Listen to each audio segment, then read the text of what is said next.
Hello, chat. Welcome back.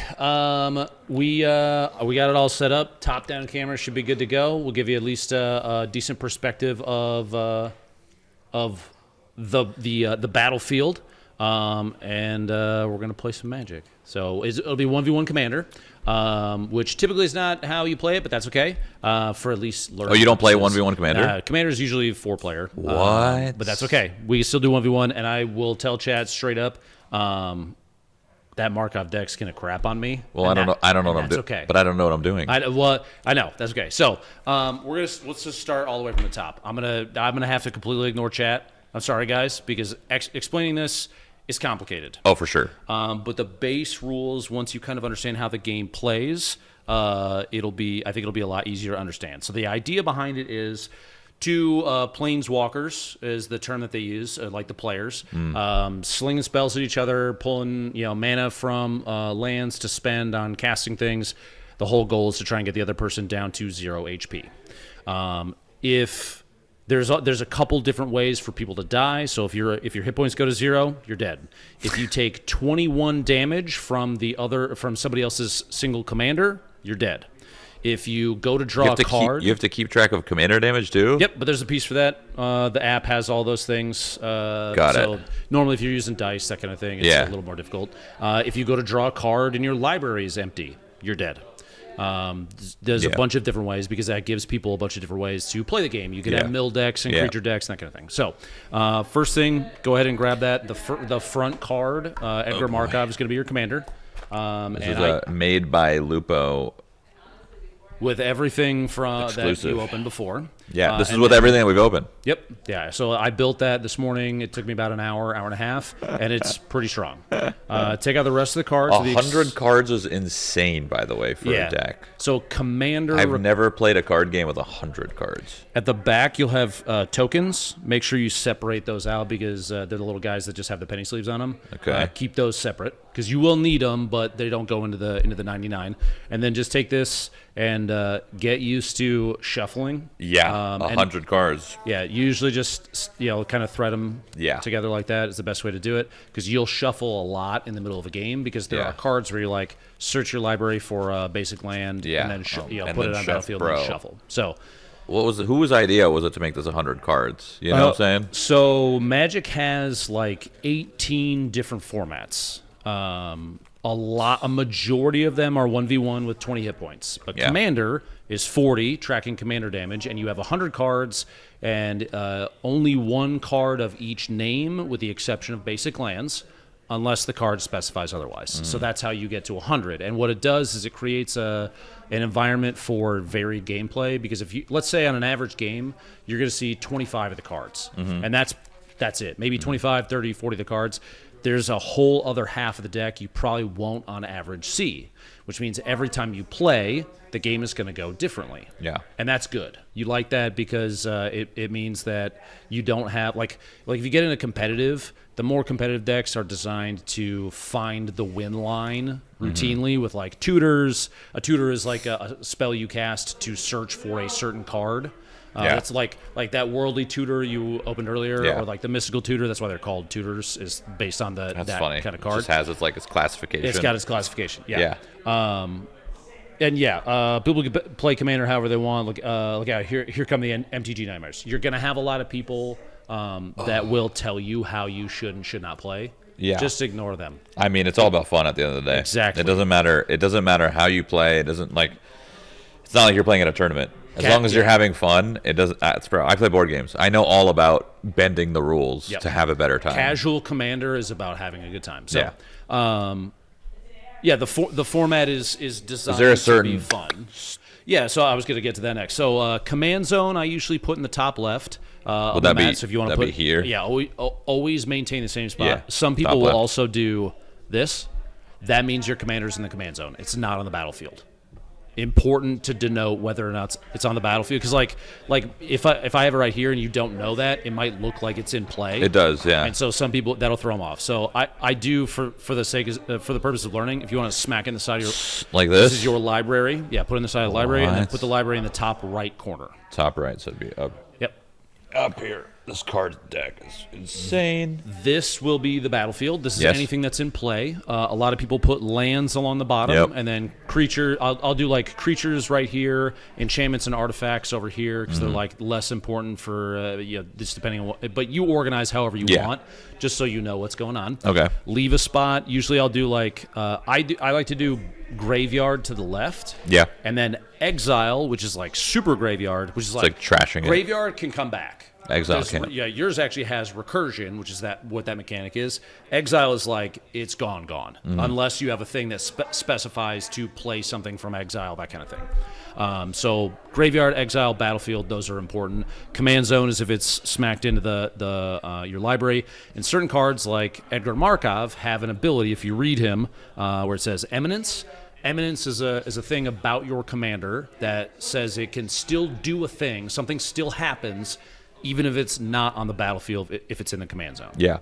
So in this case, whenever you cast another vampire spell, if he's in the command zone or the battlefield, so if he's just in the game, if he's in the game at all, if he's in the game at all, create a 1/1 black token creature. So that's these, right? One of the vampire creature One of the creature tokens. First strike, haste. He's got first strike and haste, and we'll talk about what those mean and all that when it's relevant. Yeah. But the idea behind Magic is you get your lands out, you cast the spells, you try and screw other people over and kill them before they kill you, right? Yep. Every single game you start with 7 cards in hand, so we'll go to that first. So go ahead and just draw the top 7, and I'll show you what I pick up as well, so that we're on the same page here. Usually you look for there's a couple different card types. You could mulligan, right? 100%. And in casual, you mulligan as many damn times as you want. Okay. I don't care. Yeah. Especially if you're learning. Okay. You'll try. So like you're 3 colors. You're red, white, and black. I'm 3 colors. You're gonna try and get a mana source of each color in your starting hand is a great way to play it. So looking at it right now, you've got a single land and nothing else. So there's you'll have artifacts that can tap for mana. We call those mana rocks. If you don't have a mana rock in your hand, you don't have a way to generate one of each color, which it looks like you don't currently, this would be a good opportunity for you to mulligan. Yeah. Looking at mine, I've got a Terramorphic Expanse. This is a land fix or land fetch card, so you would tap and sack it, and you would search your library for a basic land card, put it on the battlefield, tapped, and then shuffle. This is a great card to have in a starting hand. I also have a red right here. I've got a red or green right here, which is good. And Birds of Paradise. Tap and add 1 mana of any color. It acts like a land, but is a creature. We call those mana dorks. Mana dorks. They're dorks. They don't do any. They typically are a little 1/1, or in this case, a 0/1 creature. Power and toughness. So 1 is like how many hit points it has. Power is how hard it hits. This guy, I'm not going to attack with him. He is here to tap for mana. And the entire mechanic of generating mana faster than 1 land per turn is called ramping. Okay. It's a reference to a card called Rampant Growth. Yeah. But it's like. Didn't we see Rampant Growth in those old packs? We did. Yeah, that's old school packs. That's what it's named after. Yeah. So your hand, I would mulligan. So would you mulligan the whole thing? Can you pick and choose or mulligan the whole thing? You mulligan the whole thing. Okay, you can't pick and choose. So we'll take Edgar back out. You would put it on top, shuffle, and then draw another 7. That is, I know. It is part of the process. You get used to doing it fast eventually. Oh my God, I got to shuffle these things. Like I said, you got to learn how to shuffle routinely. Okay? While you're doing that, if you'd like, I could talk about card types, which I think is pretty important. Card types like creature types? Or or I guess like enchantments and artifacts and that. That is exactly right. Yeah. On every single card, you've got a couple different pieces. You've got the name of the card, right? You have the cost. In this case, this is 1 green. I've got like Soulfim, which is 2 red, and then the number 2 after that is an additional 2 of any color. Any color. Or colorless. Okay. Colorless is like, if I don't have anything that taps for colorless out here right now, but it's like a little diamond. And you'll have like Soul Ring is one that taps for 2 colorless mana. Dope. So if I had 2 mountains or 2 red mana generators and a Soul Ring, I could tap them and I could cast Soulfim. Dope. You'll have some that are multicolor, like Edgar is 3 of anything, and then also a red, a white, and a black. Each land only taps for 1, so you'd have to like tap a swamp, a plains, a mountain, and then 3 others to actually cast Edgar. And there's going to be things that like reduce the cost, that kind of thing. An important thing to know about commanders is, let's say you play him, right? And then I kill him. He will go back. Technically, he goes to the graveyard temporarily, but you choose, since he's your commander, to put him back into the command zone. You could do that just so, like, if he dies, you put him back in the command zone. So why would you ever put him in the graveyard? Because you might have a spell that can recur him from the graveyard, like Animate Dead or Reanimate, that will make it so that you don't have to pay what's called commander tax. I see. Every time he dies and returns to the command zone, the commander tax goes up by 2 colorless. So if he dies once, he's going to cost 8. If he dies twice, he's going to cost 10. And the price is how much you have to spend is going to go up every single time. You can still be reduced by like you might have something that says reduce the cost of vampires by 1 or 2 or 3 or whatever, and that will help with casting him from the command zone. But he's an expensive guy. So when he comes out, I'm going to try and kill him every time I can. Because he's really fucking good. Yeah. It's a very good. Is that pretty common just in most commanders to kill their commanders? Or no? Some are just tanky and they don't do too much? In casual, sometimes you might just let somebody do their thing. In 1v1, especially with Markov, I'm going to try and kill it every single time I can because he's really good. Mm-hmm. I'll let you play with him for a little bit at first to see how good he is because you'll pummel the fuck out of me. Okay. Because he's a very good card. So grab another 7, try and get another good starting hand, and we will go from there. While you're doing that, card types. Obviously, you said we'll go through the rest of the card. We talked about cost. Yep. Card type is creature in this case. You also can have modifiers like legendary. There is a rule in Magic called the legendary rule. If I have Solfim out and let's say I make a copy of him, you can make token copies. It will also count as a legendary, and you can only have 1 legendary of any card, or one copy of legendary out on the battlefield at any time. So if you made another one, you would have to immediately sacrifice one of them, and that means it would go to the graveyard. But like this guy, not a legendary, you can have as many Birds of Paradise copies of this out if you make token copies as you want. Yeah. Not a legendary. Yeah. And the legendary rule applies to everything. And then after the card type, so in this case creature or like enchantment, my lands don't have anything, or here you go. This guy is both an enchantment and a creature card type. He is also of the creature type, he is an insect monk. This is an aura. This is a Phyrexian horror. Those matter? Those matter. Oh, my God. So if you look at yours, you have a legendary creature. What else is Edgar? Vampire. He is a vampire noble. Vampire Knight. Oh, vampire knight. Sorry. So if you have cards that modify knights or cards that modify vampires, they'll apply to him as well. That's cool. That's super important. That's cool. Because for a deck like this, Grim Monolith. Grim Monolith, super cool. Okay, so how many lands did you get? Actual straight lands. You got 1? 1. Is that a dual land? His dual land is still only tapped for 1. Yep. I would probably mulligan again. I think you just got unlucky. If you want, instead of shuffling, just top deck another 7 and see what you get. Yeah. For new players, we house rule sometimes that you could draw 10 and you take the 3 you don't want and put them on the bottom. That makes sense. Because go ahead and grab another 3. See if you can get 3 lands or 2 lands or something like that. You got a plains. I got 2 lands. And then okay, cool. So let's look at those and let's see which. I would look at the most expensive ones in here or anything with like an X in it. This one. Exsanguinate, I would put that on the bottom. That's like an end game card. And then Meat Hook I would put on the bottom. And then just put 1 more. And then bottom. I would do like Orm's Chant maybe. Make sure you save vampires. Yes, you have 3 guys. I would put this one on the bottom. So just throw those on the bottom. That's a fun way of not doing players, not doing the whole fucking process it over. We're not playing a real game technically. Yeah. At the end of the day, I just want you to have a playable hand and not have to sit here and grind away. Yeah. Okay. So each of the cards has. So as we go through, we'll talk about steps and phases. You want to make sure we're touching on all these cards. Each of the cards has all of their rules on them. Okay. So we talked about the card type in the middle. Let's look at Birds of Paradise. If you see a word that's just like that by itself, that's called a keyword. In this case, flying. Yep. They're all going to have stuff like that. Like my commander has trample. Yours has first strike and haste. Yep. Those they take a rule and they scrunch it down to 1 word. Yep. Because eventually you're going to learn what all of those mean. Flying means it can't be blocked by creatures that don't have flying or reach. Reach is a way for like a creature that's on the ground can reach up and hit somebody flying.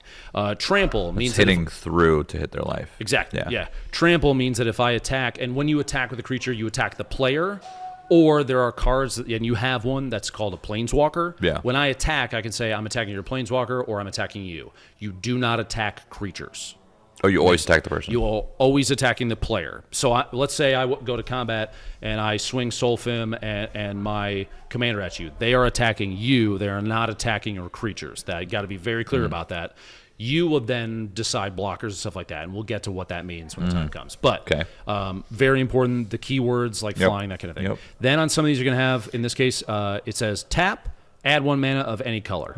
Or you have, let's see here, do you have... this guy's got a tap to add artifact. Add mana, 3 mana, 3 colorless mana. Right. Those are activated abilities. That means you are paying a cost or doing a thing. In this case, the cost I'm paying is just to tap it, and that means it can't block. So if a tapped creature cannot block, untapped creature can. Or like in this case down here, check this out. 1 colorless and 2. So you see the little. Those are called. It's called Phyrexian mana. I can either pay red or 2 life per pip to activate the thing. Okay. So that's what that means. Those are activated abilities. Creatures, artifacts, enchantments. They're going to have activated abilities, and those are things you can do. You can do activated abilities at literally any time. You could do them on my turn. You could do them on your turn. Activate. They are activate keyword. Activated is the kind of ability. And the speed you do those at is called instant speed. Instant or any instant spell, and that is again one of the card types. What if it was not an instant? If it's not an instant, you can only do it on your turn. Okay. Yes, Hannah. Your room is hot as shit. Oh. Air can't get the air on. Oh, that's heat. Oh, there's 2. 2 remotes? Or you can use one. How do you turn it on? Cold. Put the thing down. One sec, chat. Scroll it down, and then there's the AC, like the little frost symbol. See the little symbols? They're like a mode symbol or something. This one? Yeah, you change the mode. Which one? You want me to just do it real quick? Yeah. Okay, I'll just do it. Yeah, It's go so for it. hot. He probably turned it on because he thought it was AC. Apparently it's very warm in his studio chat, so he can go fix it. Now we'll give the 10, Anonymous 10, Dragon Rider, and Cheesy MD with a 20. Dana, thanks for the 25. So I know chat is probably a lot so far. Is there an easy way to get into MTG? Yeah, if you're interested in learning how to play this game, by the way, go to Steam or on your phone. I play MTG Arena on my phone all the damn time. It's free, and it'll teach you how to play the entire game. So, I think they're fixing it. Yeah, MTG Arena, though. Magic the Gathering Arena. What's your favorite format? I play a lot of Commander. I do play Standard, Modern, Pioneer a little bit. But, yeah. Commander's like the most popular one. Commander's probably the most casual one for people that are new. They do not have Commander on MTG Arena. They do have a 1v1 format called Brawl that you can check out. Okay. So, I'm back. Talking about speeds of things. So activated abilities or instant spells, or you might have what is called a permanent. So like sorceries and instants, they happen and then they go in the graveyard. Right. An enchantment, a artifact, a creature, those are permanents because they go out and they sit on the battlefield. So if it's a permanent, it won't say that. You just know that You just know an artifact. You know an artifact is a permanent. Yep. Okay. So if a permanent can be cast at instant speed, it'll have a keyword called flash. And again, like I said, any keyword you don't remember, ask me. You will just eventually learn them over time. Yeah, it's gonna be a lot. Yeah. So activated abilities like the tapping for mana, that kind of thing. Or this guy actually has one down there at the bottom. It's 4 colorless and a white tap. And then what do? What does it say? Exile another target creature you control, then return it to the battlefield under its owner's control. Okay. So that's a mechanic called flicker, where it technically leaves and then it comes back. And the reason that's important is because some cards will have a thing like, see how this says, whenever a land enters the battlefield, that is the thing that you're flickering to get a second activation of that. Because the trigger, so unlike activated abilities, if it says when or whenever, that is a triggered ability. That means you don't get to choose when it happens by doing a thing with a card. In this case, it's I play a land, and then it triggers that to happen. So those are the two ability types, are activated and triggered abilities. Yes, sir. We've talked about the speed of spells. Instant versus sorcery speed is the other one, and that's played only on your turn. And then let's see, we talked about that. Okay, let's talk about power and toughness. We talked about that for a second. 5/4. The way that you do the math is typically, so let's say we go to combat, and I swing Sulfim at you. I would tap it like this. It's a 5/4 creature. If your guy has 5 or less toughness that you block it with, and you can block with more than one creature per attacker at a time. So let's say you blocked it with 2. That is a thing that you can do. So like if I blocked it with the 4 and the 2, so 6. Let's just say, for example, I did that. Okay, so I would block with these 2. So as the attacker, I would choose where to distribute the damage myself. So I could choose to kill this guy, and 5, since I have 5 damage, I could put 5 there, or 4 there, and 1 there. This guy wouldn't die. Yeah, just 1 but he would go down to 1 toughness until there are steps, state-based actions that happen without you realizing it, like creatures healing themselves at the end of your turn. That happens, you just don't know it, because nobody talks about it, but it does happen.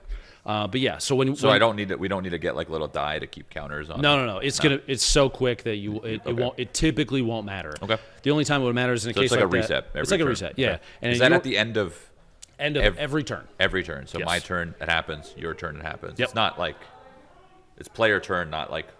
Correct. Okay. Yeah. And I think the next important thing to talk about is the turn, the way that the turn works. So the beginning of every turn, the beginning phase is, and I'm going to say this out loud so you remember it: untap, upkeep, draw. At the beginning of every single turn, the first thing you do is, let's say you have your lands are tapped, you untap. Yep. The next thing you do is upkeep, and upkeep is like the step in the beginning phase where you might have to pay an upkeep cost to keep a card out, or you might have a thing that says at the beginning of your upkeep, do this. Yep.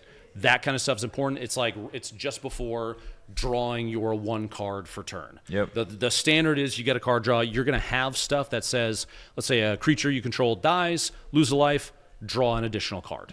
So, and you're going to have a lot of those, but typically you're limited by the default rules to 1 card per turn. 1 card draw. So untap, upkeep, draw. Yep. After beginning phase is main phase 1, in which you start casting anything at sorcery speed. Creatures. Can you only play 1 land per? You get 1 land per turn, which is also in either main phase 1 or 2. Unless you have a card that says you may play an additional land on each of your turns.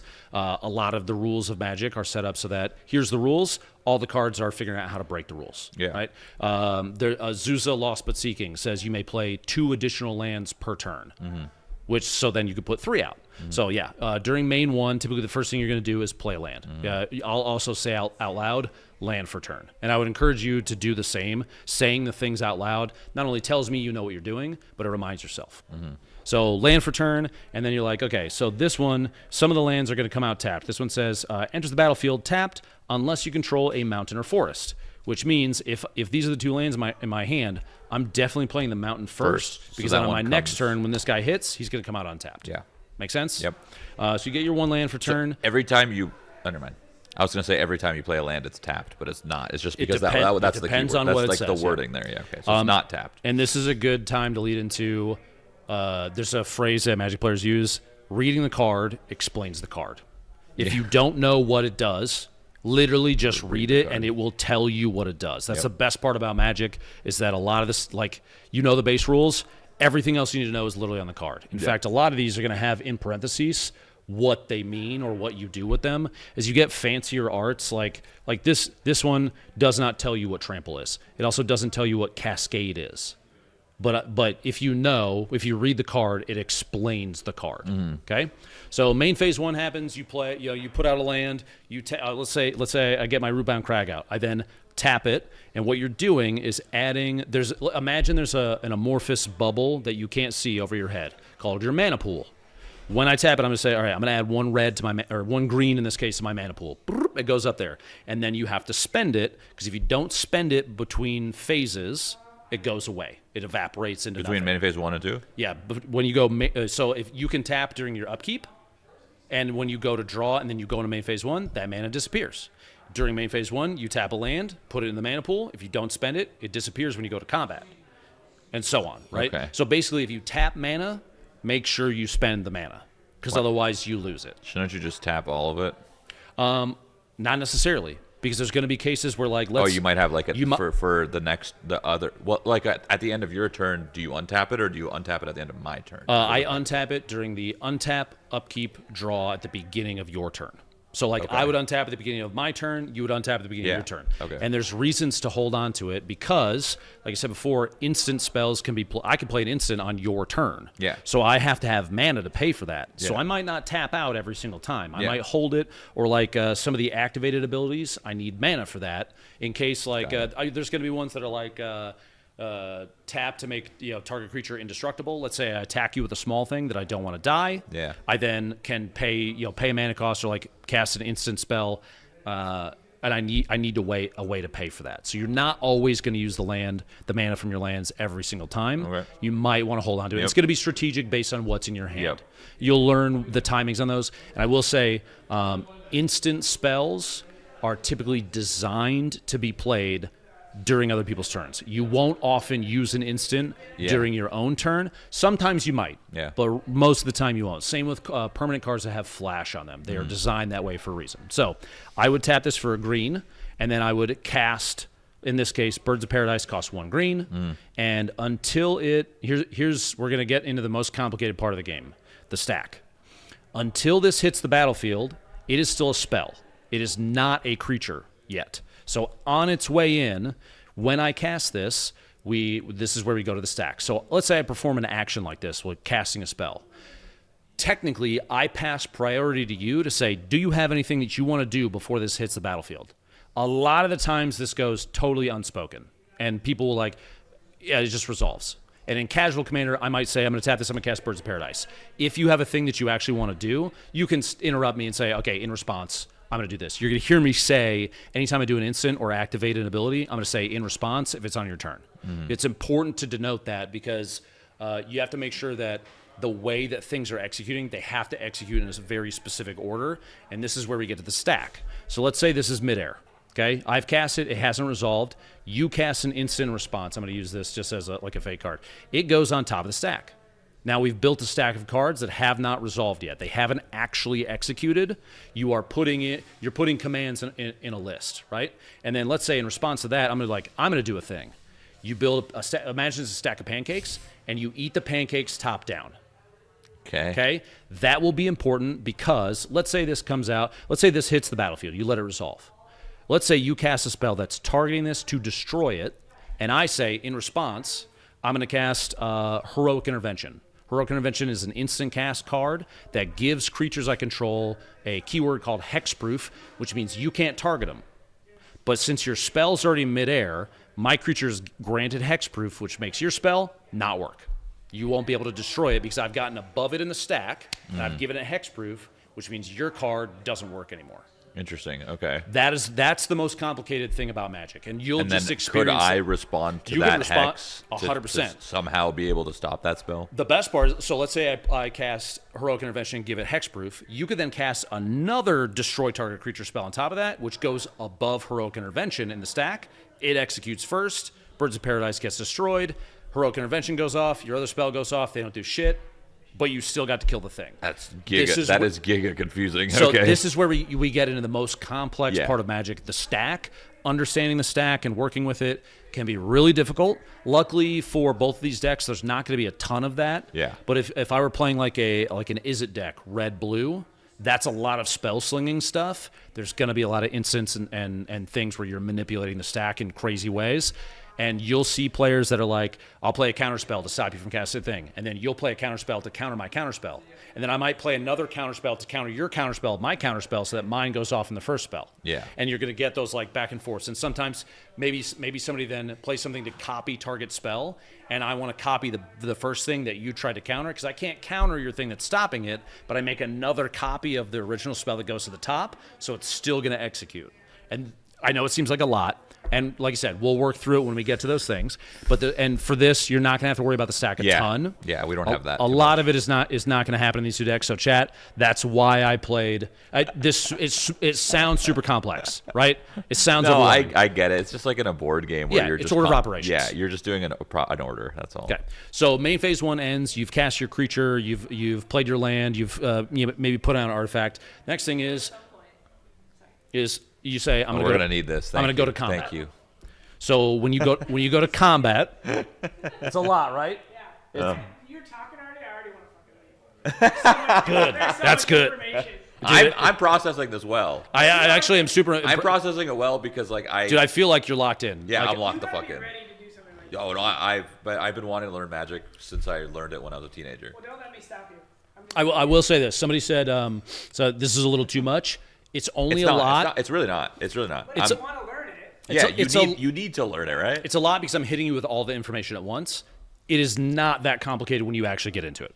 Okay, No. so we go to combat. Yep. Let's say Birds of Paradise just came out. That means it has a modifier that you just know called Summoning Sickness.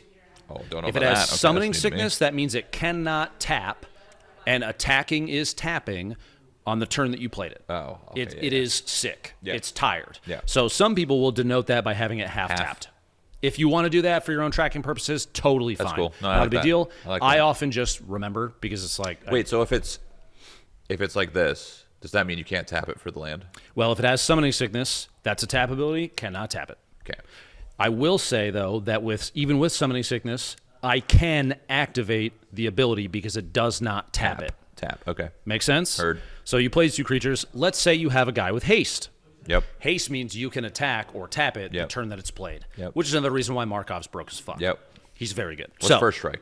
First strike, and we'll get to that in a sec. So Okay. let's say I go to combat. I decide to attack with a 5/4. Let's say you have Markov out, and he's just a 4/4, and you say, I'm going to block with Markov. Normally, when two creatures go to attack each other, they hit each other at the same time. So this one will do its damage to this guy, this one will do its damage to this guy. They occur simultaneously. First strike means this guy goes first. He hits, this guy doesn't get to respond, and he just fucking dies. So if I attack you with this 5/4, and you block with a 4/4 with first strike, you're going to do your 4 damage to Solfim first, and trying to Solfim kill him will before die. he- And Markov will take nothing. That's badass. Okay. The other attack combo modifier is called Double Strike. So let's say normally they both hit simultaneously. First strike means he hits first, and then this guy hits if he survives. Double strike means he hits first, and they hit at the same time. He gets to attack twice. Yeah. If he's got double strike, he fills both those roles. Yep. So double strike versus first strike, they both hit at the same time still in that first strike timing. And then the double Good way strike to take out like a big creature. Yes. You're gonna lose your creature no matter what, but you can double strike to take out a big creature. An example of that is let's say I had a guy with first strike and death touch. Death touch, normally you would have to do 4 damage to Solfim to kill it, right? Yeah. If you've got death touch, you do 1 damage to Solfim, it still dies. Death touch is 1 damage as a kill. Yeah. Instead of 4, what you don't have to match toughness. First strike and death touch is like, It's let's like- say that's an insane let's say you combo. got a 50-50 That's an and I got a insane 1-1 combo. with first strike and death touch, That's bro, I'm going to insane. block you and your 50-50 How many is cards dead. have first strike death touch? That seems insane. A very few, but you can modify. There's like artifacts that are equipments, which is like, let's say you put the artifact out and then you pay the equip cost. It's like he picks it up and wields a weapon. Yeah. Or gets a thing like boots on or that kind of thing. So it's equipment cards that you're using to modify your good stuff to make it even better. Okay. Okay? So combat happens, first strike, double strike, all that. There's those phases. Yep. Sometimes you're going to see multiple combat phases depending on the cards. I want to point out that even during, so let's say going to combat, you can respond to that. Remember the instant speed stuff? Mm-hmm. If I declare attackers, you can respond to that.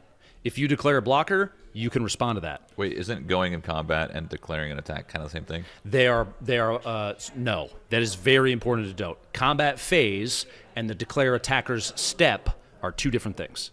So the combat phase is like the encapsulates the entire phase of combat. Yeah. But each step executes independently, and you can respond to those steps with instant and activated abilities. So what would you say if you were to attack me right now? What would you say? I would say, okay, I'm going to go to combat.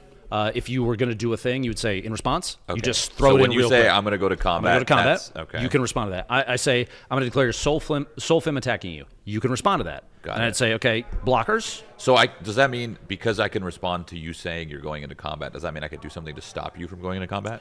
You remember that card I showed you earlier that said end the turn? Yeah. You could do that. Yeah, true. And then I'm fucked and it's over. You could there's like a card like Teferi's Protection that does a mechanic called phasing. You can phase all your stuff out, so it's like you don't exist in the game. Stuff like that. Those are the kind of cards where we get into timing. So like that kind of thing, you want me to declare attackers, and then you do your thing and you phase out. My stuff's already tapped. I can't take that back. So that means that they can't block. So tapped creatures cannot block. So let's say you're like you're tapped out, right? When I go to attack, you can't block that. So I just get to free hit you. let me be clear. I'm going to keep blockers up with Markov because if I don't, I'm fucking dead fast. Yeah. So you do the declare attackers, you declare blockers. If there's nothing else that happens, then damage is dealt, and as the attacker, I distribute the damage to the creatures that you blocked with, and you do assign them. You don't have to put them out there, but just to show, kind of like this, or you can stack block, and I distribute the damage. Yep. There are mechanics like Menace. Menace says if I attack, let's say Solfim had Menace. If you're going to block Solfim, you've got to block with 2 creatures instead of just 1. 2 or more creatures instead of just 1. You have to. What if you only have 1? If you only have 1, can't block it. I just get a free hit. Got it. Cool. Important piece of it. So combat finishes, we distribute damage, things die. There might be triggers that happen if creatures die, that kind of thing. We'll keep track of all that depending on what's on the battlefield. Then you go to main phase 2. Main phase 2 is just main phase 1. You don't get to play an extra land. Why is there a difference between main phase 1 and 2? Because the game allows you to do sorcery speed things before, and sorcery speed things happen. There are creatures that say, like Neheb says, during your post-combat main phase, get 1 red mana for each damage you dealt to opponents. So in your second main, you might do things. You might play a card that gives you an additional combat phase, which might do that, and then you will get a third main phase after that. Jesus Christ, okay. All of it, like you said, all of it is about modifying the rules of the game. Yeah. That's what the cards do. Okay, so you do main phase 2 just like 1. Yep. Then you go to your end step. There's going to be cards that say at the beginning of your end step, do this. Yep. You do cleanup. You are only allowed 7 cards in your hand at a time, unless you have a card that says otherwise. Yep. So you discard into the graveyard down to 7. You choose what to keep, and then you pass the turn. That's the turn order. Yep. So it goes back and forth. Make sense? Yep. I actually genuinely think that I got most of it. Yeah. I got most of it. A lot of it is going to come down to... It's just reading the cards. It is That's dude, it. At the end of the day, just reading the damn card cards. explains the card. Yeah. Any time you do it. So go ahead and pick up what you have. If you want, I can play with my hand exposed or not. To start, Someone said too many rules. I can't track them all. That's like you read like five keywords. Like yeah. Or like you read like 5. Dude. You read like 5 to 9 keywords. There's probably like. Dude, when I played like 15, 16 years ago, I feel like there wasn't even that many. There was maybe like I think there's 20. there's like 70 to 100 keywords now. I feel like there was only like 20 when I played 15 years ago. I swear to God. As of November, and you make sure you put Markov back in the command zone. my bad. As of November, the rule book for MTG is 292 pages, and that is already outdated. Because, and I actually brought it. Does that mean the community makes some of these rules, kind of in a way, or no? Not anymore. When Commander was first built, yes, the Commander specific format rules were community created. Now Wizards has taken control of it. I do want to tell chat too. There's over 20,000 cards. It's about 40,000 separate individual spells that do share a ton of rules. But there are some coming out. There are some like the Marvel Secret Lair. Those are the only cards that have those. Like Captain America's equip and throw rule is only on that card. He's the only one that has that. And I didn't tell you this, but I have stuff here. I have a precon from the set that comes out in the middle of February, Aether Drift, that I am legally allowed to show now. Ooh. So after this game, I want to play Temet. It's a zombie recursion deck that nobody has. No one's seen it before. I think the NDA lifted on it yesterday or the day before. People kind of know. So there's some YouTube videos up and stuff already. But I've got that. Isn't this card a rich person game only? Thank you very much for bringing that up. I'm actually super glad you did because. So as an example, let me go grab it real quick. One second. He's about to serve you. Hi, what's up? This will be an auction as well. Oh, an auction of all the mousepad signings. Yeah, so if you don't mind signing at some point today. Oh, absolutely. We got cards. Yeah, you could show it. It's gonna be kind of hard though, because like it's. I'll come back. Okay, for chat, especially because that guy brought it up. This deck that I have here, loot, and it's kind of hard to see, but it's a raised foil. This deck is about $4,000. Because I have the most expensive version of every card that I bought and put in it. The most expensive version is in here because the commander is loot. He comes out of a treasure vault in Outlaws of Thunder Junction. Thematically, I thought it was funny. Yeah. $4,000. This deck is $40, and it will fuck you up. Yeah. It is not a rich person game. It doesn't have to be. You don't have to buy the fancy. You don't have to buy serialized. You just make it. You make it however you make it your own. You want to buy expensive cards to be a part of your deck, do it. Or just buy the normal ones. Buy the normal cards. This deck is all about doing direct damage to you. When I play this in a pod, I don't even give a shit what anybody else is doing. I set up for my combo and then I execute it, and everyone dies. I could do like 36 plus damage to all 3 other players simultaneously with Ash Steel. And this card alone is like a quarter of the cost of the deck. Everything else in here is like cheap trash, and it will blow up pods. So the other thing is people proxy. You can proxy if the pod you're playing in doesn't care, go for it. I like the real ones. I like buying the fancy ones. I think they're fun. I think they're cool, and I like supporting a hobby that I enjoy. But at the end of the day, like, would you suggest people play online, or is it? I told people earlier, MTG Arena. Yeah. Download it. It's free. It'll teach you the mechanics. Yeah. You can play Brawl, which is basically like 1v1 Commander in the app. It doesn't have everything. And yeah, chat, if you want to look at any of my deck lists, I think all 52 of them are on my Mox Field. If you go to moxfield.com and search for DrLupo, that's mine. You can check them all. So yeah, if you are ready to go, the next thing we got to do is figure out who's going first. I could go. Oh, that's not how we do it, brother. Oh, no. What is this? He's got a bag. I got dice for you because you're going to need a fuckload for that. He's got a bag of If you haven't already bought counter dice, you need to buy counter dice for this deck specifically. You'll use mine in the meantime. But where's my big boy? Why is it even numbers? Like, why is it 5-5, 6-6, 3-3? Because if you actually read Markov, read the bottom ability. Read it out loud, actually, for chat. Whenever Edgar Markov attacks, put a 1/1 counter on each vampire you control. There you go.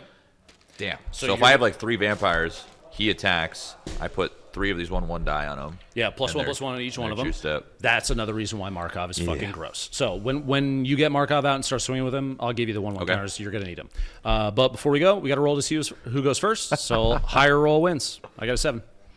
Watch this. 12. 7 as well. That's a reroll. I got an 8. That's a 6? Yeah, it's a 6. It's a Commander home logos. Friends of mine that have a YouTube show. That's a 6. I will be going first. Whatever, dude. So, again, untap, upkeep, draw. I will draw my card, and then... But I thought you only had 7. So I go to 8. During the cleanup, you go down to 7. Got it. I'm going to go ahead and play a land for turn. Good comms. And then I'm going to pass. Copy. Same thing for me. Yep. Untap, upkeep, draw. Play your land for turn. Chat, I hope this is... I know it's a lot. Watch back. If you really do want to learn, and if you want to pick this stuff up, watch back through the VOD, for real. First player doesn't draw in standard game modes. In Commander, they do. And that's a good question. Wait, what was it? Say that again? Yeah, so he said, whoa, 1v1 is no draw turn 1. I want to prep him for 4-player Commander chat, so I'm letting him go. Or I'm drawing, because normally in 1v1 game modes, like... First player doesn't go. First player does not draw. That makes sense. I drew because I'm trying to teach you Commander. Got it. But in a 4-player game, got it. Good comms. That's easy. Okay, so instantly going to ask you a question. Yeah, fire away. So I have the decision to play... So I don't have any 1-mana things I can cast or any creature. Totally fine. I don't have any, right? So the next thing... The question I ask when it comes to priority of playing lands, I could play my dual lands, right? Okay. Or... should I maybe play a passive ancestry because it starts tapped and it's going to untap by the time I need it? Yes. Already good to go. Got it. If you're not going to use it, if you know you're not going to use it, so it starts tapped. Starts out tapped. Yeah. And then you just say pass. Pass. All right. Untap, upkeep, draw. We will. We're going to put out that Rootbound Crag. Enters the battlefield tapped unless you control Mountain or Forest, which I do. I'm going to tap it for 1 green, just like I showed you before. I'm going to play that Birds of Paradise, and then I'm going to pass. Okay, so now untap, upkeep. You don't have any don't upkeep? have any upkeep, and draw. Yep. I still say it just to remind myself. Yep. Yeah, I mean, I play fucking constantly. I still remind myself. Okay, so now I'm going to... What am I going to do? Chad, just so you know, he said earlier, he's like, I don't know what I'm doing. Markov is like... Y'all ever see people play Tarkov and cheat with aimbot?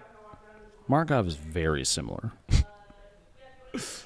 I built him this deck this morning from the stuff that we open chat. What does scry mean? Scry. So scry means, so it's going to be like scry 1, scry 2. That means you look at that many cards on the top of your library, you get knowledge, and then with scry, you choose to put them back in any order on the top or the bottom of the library. So let's say you scry 1, you look at it, and you're like, oh, I don't need that card right now, put it at the bottom. You scry it, and you're like, oh, that's really good, I'm going to put it back on top.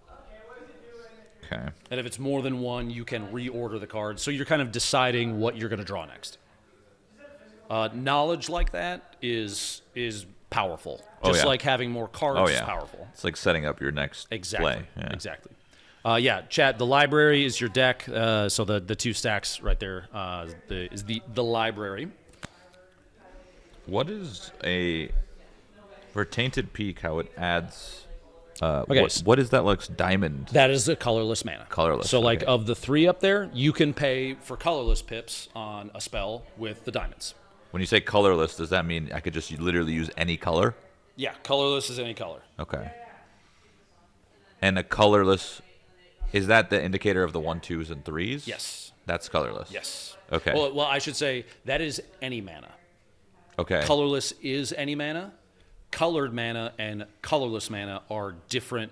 They're different. Like a colorless mana does not count as colored, just like color mana is in specific instances. If certain Eldrazi cards will have like a 3 and then 2 diamonds, those have to be paid with colorless. The only time you have to pay a specific mana type is if it's designated on the card. So in this case, that 3 could be anything. It could be colored or colorless. Okay, the reason why I'm asking these questions is because I want to. Here's what I want. Here's what I want to do. So I want to put Tainted Peak down. So these are my 2 lands. Okay. And then I want to tap Path of Ancestry to add 1 mana of any color of your commander's color identity, which is red, white, or black. Red, white. So I want to add white. Okay. And then I want to tap Tainted Peak. So I'd tap both of them. To add colorless. Perfect. So 1 white, 1 colorless in the pool. And then I would want to play this, and I think I can. The Distinguished Conjurer, which is colorless, 1 white and 1 colorless. So that's what I would want to do. So that would be how I was thinking about it. It's right. 100%. Yep. Okay. And then what is the rest of the rules? Yeah. So the rest of the rules. That's the part I was getting to that. Yep. So when that mana is spent to cast a creature spell that shares the creature type with your commander, you scry 1. That's why I was asking. But I don't think it shares. What is the creature type of Distinguished Conjurer? Human Wizard. What is the creature type of Edgar Markov? Vampire Knight. Different. Does you do not match. get to scry. Yeah, okay. You also cast, you have to remember too, because some people might bring it up, not a vampire spell either, so you don't get the additional token. The Eminence trigger. Got it. Okay. But you do have a guy now that, so usually when I play a spell, especially with new players, read it out loud, what it does. Okay. Well, did I play a spell? So this is technically, you cast a spell. Remember when I talked about earlier, the stack? Oh, so it's a spell. Right. Read what it does, and then it resolves. And then it becomes a permanent. So when I'm casting this... Yeah, you cast, you say, I'm going to cast... I'm going to cast Distinguished Conjurer. What does it do? Would I read all of it? You read the relevant rules text for what it's doing when it hits the battlefield. Usually for new players, I will read it all. Okay. So well, in this case, it's not going to do anything, but whenever another creature enters the battlefield under your control, you gain 1 life. And if I could tap it for 4 colorless and 1 white, exile another target creature you control, then return it to the battlefield under its owner's control. There you go. So cool. So it's out. Yeah. It's has summoning sickness. It can't attack. Yep. So it'd go like this. You don't have any mana left. And then that would be, I believe, a pass. Good. I want to point out, so what you just did is you went from main phase 1, you technically went to combat. You just didn't do anything. Then you went to main phase 2, you just didn't do anything. Do you see what I'm saying? When there's stuff that happens that is not talked about, all of those steps still occur every single time. And that's really important to know because other people in the pod could respond when you do those things. Okay. Make sense? Okay. My turn. Untap, upkeep, draw. We will play... Let's do a Terramorphic Expanse. I'm going to tap and sacrifice the land. And I'm going to search my library for a basic land card, put it onto the battlefield tapped, and then shuffle. I'm going to go ahead and fetch a Forest, which I could have just top decked, which is too bad. So he's going to come out, and then I'm going to shuffle. Yeah, the automation from Arena can become kind of a crutch. It is It could be tough because it does a lot of things that you're going to end up missing, which is kind of too bad. But it's a good like initial learning tool, I think. Still, okay. So Actually, probably shouldn't have done that. did the Terran Expanse. Next, we are going to. We are sitting on 3 mana currently. Honestly, the most confusing thing for me is the colorless plus the actual color. It could be kind of weird. It's like I'm like doing weird math. So I'm going to tap 1 red and 2. I'll usually say 2 colorless. 1 red, 2 colorless. The cost of the spell. Even though I am throwing 1 mana of any color, I can pick blue for all I care. It doesn't matter. And then one of those 2, I'm going to cast a spell called Gleeful Arsonist. It is a 1/2 creature that says whenever an opponent casts a non-creature spell, Gleeful Arsonist deals damage equal to its power to that player. It also has a keyword called Undying, which means if you kill it, it's going to come back to the battlefield with a 1/1 counter on it if it doesn't have a counter. If it has a counter, it dies and is gone. So I got to kill it twice? So if you kill it, it's going to come back bigger, and then you have to kill it again. Yeah. Okay. And then I'll pass. Can you read what it does one more time, the spell Whenever part? you cast a non-creature spell, Okay. you're going to take damage directly to you based on its power. Okay. So if you cast a non-creature spell, you're going to take 1. Okay. If it dies and comes back with a 1/1 counter, you take 2. Got it. Okay. All right. So now it would be Untap. upkeep, Draw. What's up, TJ? Chilling. Chillin'. I need some food. Dude, I'm getting hungry too. Yeah. In a little bit here. Yeah. No, food First is... I gotta- We can make your guys' stuff and bring it to you. You want to eat here? It's up. It's up to him. I mean, Are you hungry at all? I'm pretty hungry. Yeah. Yeah, may as That'll be well, I nice. Yeah. think. Because we can eat and play at the same time. Remember, they're all named... Oh, he's gone. Yeah, they got names on them. I had my They're all, breakfast. they have names on them. So, like, Yep. one will say, like, Lupo or whatever. So, Yep. make sure. Okay. First thing always, land for turn. Land for turn. Just trying to decide which one. Probably this one. You're doing a little zoom in or what? A little focus zoom in check. Okay. So play planes. Cool. And then what the hell am I going to do now is the question. There's so many cards. Strategy-wise, would you like input? Yes. So because Markov has Eminence, which means when you cast vampire spells, you're going to get vampire creature tokens. You should be banging off vampire spells. When you say vampire spells, it could be a creature because yes, it's a spell. because it's still a spell. Got it. Okay. Good comms. What sleeves are those? These are so mine are game night specific ones. He's got Dragon Shield. Can I with the Distinguished Conjurer? Can I go over 40? Yeah. 40. So whenever another creature enters the battlefield under your You'll go control, up to 41. Oh, that's cool. Yeah. Okay, then I that know. is why commander damage is important because Then I know what I'm gonna play. I think. So I'm gonna tap.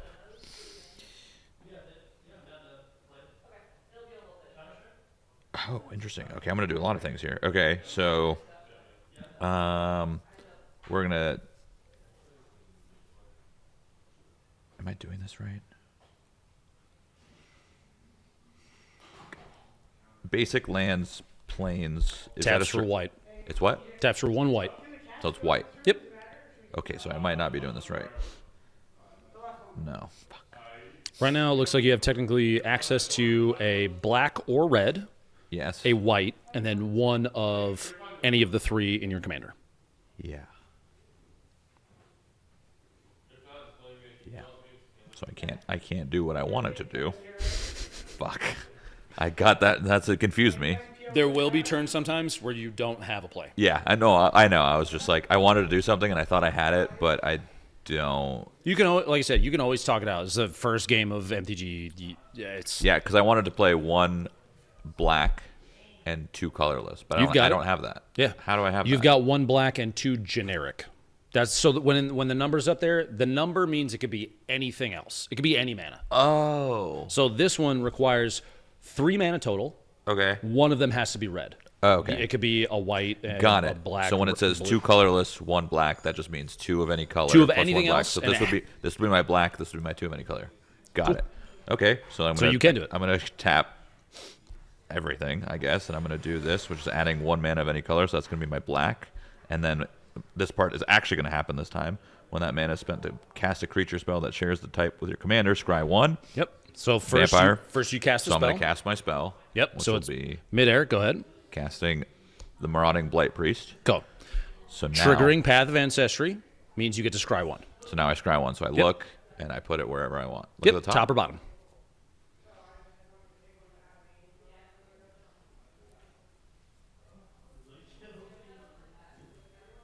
If you have a question, feel free to ask. Okay, it's an enchantment that says creatures your opponents control enter tapped. I put a stacks piece in there. That's a very good card, and will. But, like, don't they always enter tapped? No, they enter with Summoning Sickness. If they enter tapped, they can't block. Summoning Sickness creatures, remember, so when I see. play this guy, he's not tapped. He can still block. But if you had that out, and he comes out, Authority of the Consoles. Okay. So we'll just leave him there. We'll leave that card right there. Yeah, so I put Authority of the Consoles in their chat. Yeah, the second part of that card is really good too, but... I love how they just know it was. Oh, they know, I yeah. love how they know the card. So- okay, so now, So you did your cast trigger. so I scried. So Yep. that's done. But now He hits the battlefield. he hits the battlefield. Whenever you gain a life, each opponent loses 1 life. Before you even get to that, technically, he hasn't resolved yet because you got a Markov trigger to do too. Oh. What's the top one? The top part of Markov say? Whenever you cast another vampire spell, if Markov is in the command zone or the battlefield, create a 1/1 black token. The order matters because Well, how do I know the order? So when you cast the spell, it hasn't resolved yet. Yes. And it'll say that's a cast trigger, right? When you cast a vampire spell. If it said whenever another vampire enters the battlefield under your control, that would be after the spell resolves once it hits. So here's a way to look at it. Remember I talked about the stack? Yeah. This is where the stack comes to play. So you cast this guy. He's midair. This trigger goes on the stack, as did the scry. Since they occurred simultaneously, the thing that triggered them was you casting the vampire spell, and you're the controller of the other 2 things that triggered, the scry and the 1/1 creature token. You choose the order they resolve in, technically. So you So put... did I do it wrong? No, you did 100% right. Okay. I'm just saying that this is a cast trigger Yeah. instead of what's called an ETB, enter the battlefield. Okay. That's not an ETB trigger. Both of those things are cast triggers. Okay. So you do both things simultaneously. You scry the one, and you also slap out a So vampire. I'd get my vampire token. Does it? Yes. Does it matter? Just any of them? Or is it? Are they all You'll, the same? there's one that will be a 1/1 vampire. Oh, I see. 1/1. Yeah, got it. So There you now go. this would So enter put him out there. like this. Yep. So he'd enter like that. Okay. So he resolves first because he's higher in the stack, and you did your scry, and then this guy technically enters the battlefield. Okay. So then this hits. Whenever another creature enters the battlefield under your control, You gain 1 life. how many creatures just entered? 2. Okay, so go up by So 2. I go up by 2, which would be not that. Top half. Top half. I was like, I don't Go know up by how to do 2. this. Go by and 2. then whenever you gain life, what does that say? Opponent loses 1 life, so you lose 2. So I go down 2. yeah. Okay. Easy. The way that the triggers are occurring is Yeah. good Yeah. because you're slowly beating my ass a little bit. The order of operations is the confusing part for sure in this game. I feel Should like. use an easier deck to begin with. Here's the problem: is he didn't have any built. I built it this morning, my guy. We built it with the cards that we opened in our stuff, and I guess the only thing I could do that's left in my turn would be attacking, but I don't know if that's a good idea. You'd only lose 1 life. Okay, so actually, yeah. Wait, back up. Whenever you gain life. So here's the kicker. Chat's actually correct. So this guy technically resolves. It triggers this. You go up 1 life. He's not out yet. Chat. This is why the stack matters. I Thank see. you for catching that. So casting. Then he yeah. resolves. So it's this 1. triggers. You go up another 1. I go down 1. Good catch. Yeah. I forgot that. No. You still go up 2. You get 2 triggers I still of go that. up 2. Oh, I see. I But just you only just go don't- down the 1 because Got he it. was not on the battlefield yet when this guy Holy hit. fucking balls. Okay. Order of operations will be the hardest part. Okay. Yes, the stack is the Yeah, hardest part of the game. that's a lot. Okay. Thank you, chat. Smart.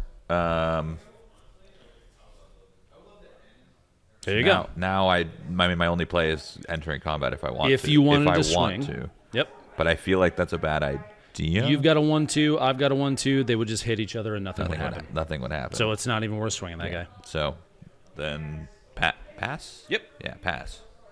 Alrighty. How do you feel about that? Does it kind of make Yeah, sense no, it the way makes- we it walked makes through sense. that? Yeah.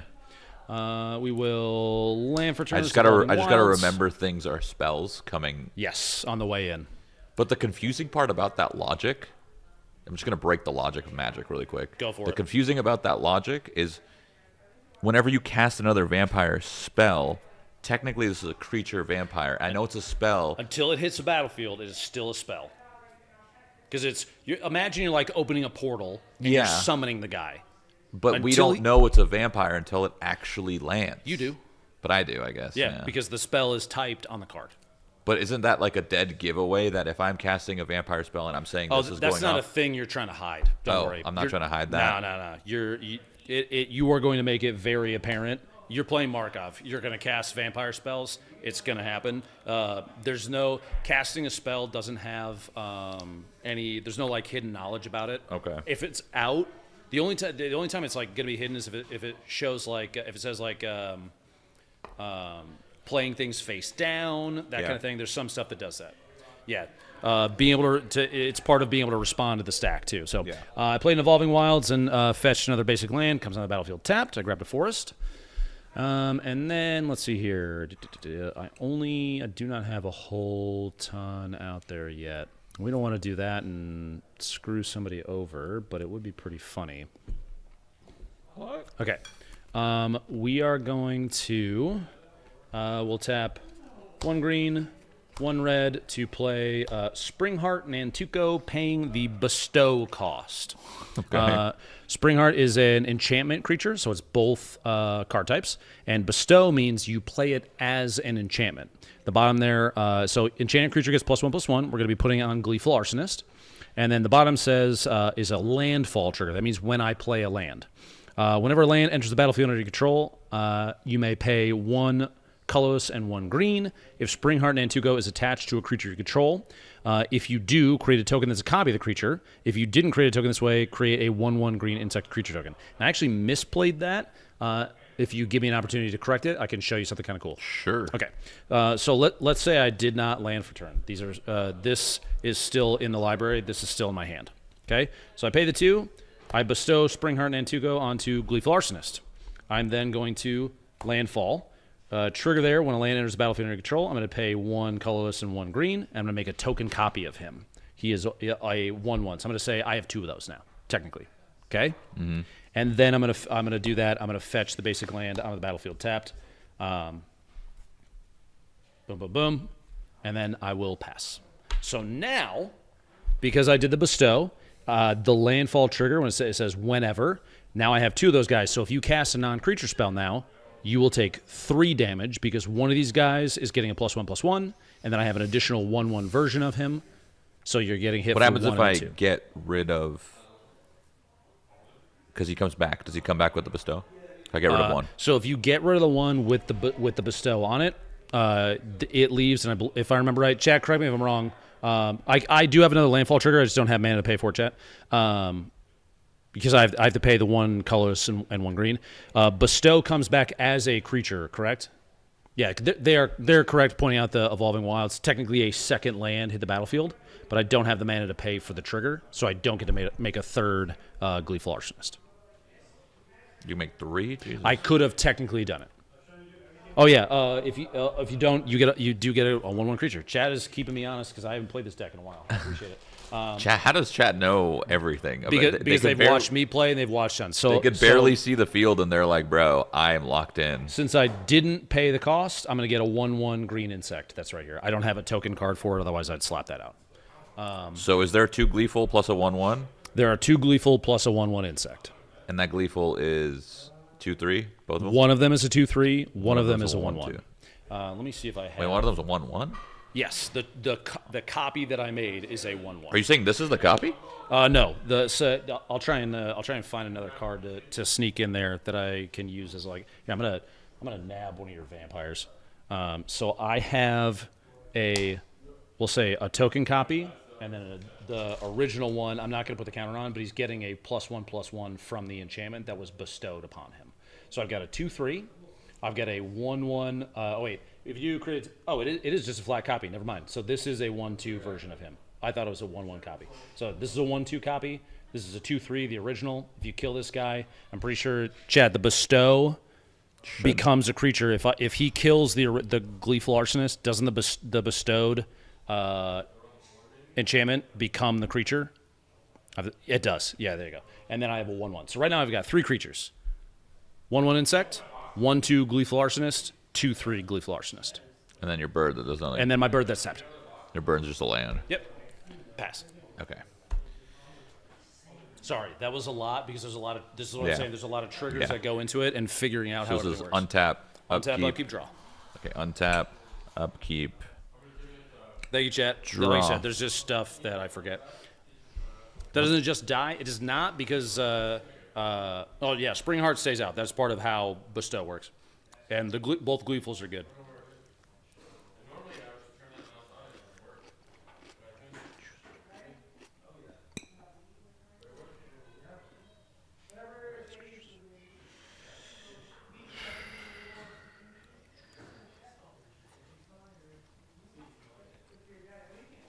I'm playing Wild Seer, chat. Wild Seer, Scouring Maw. I'm going to cascade enchantments from my hand.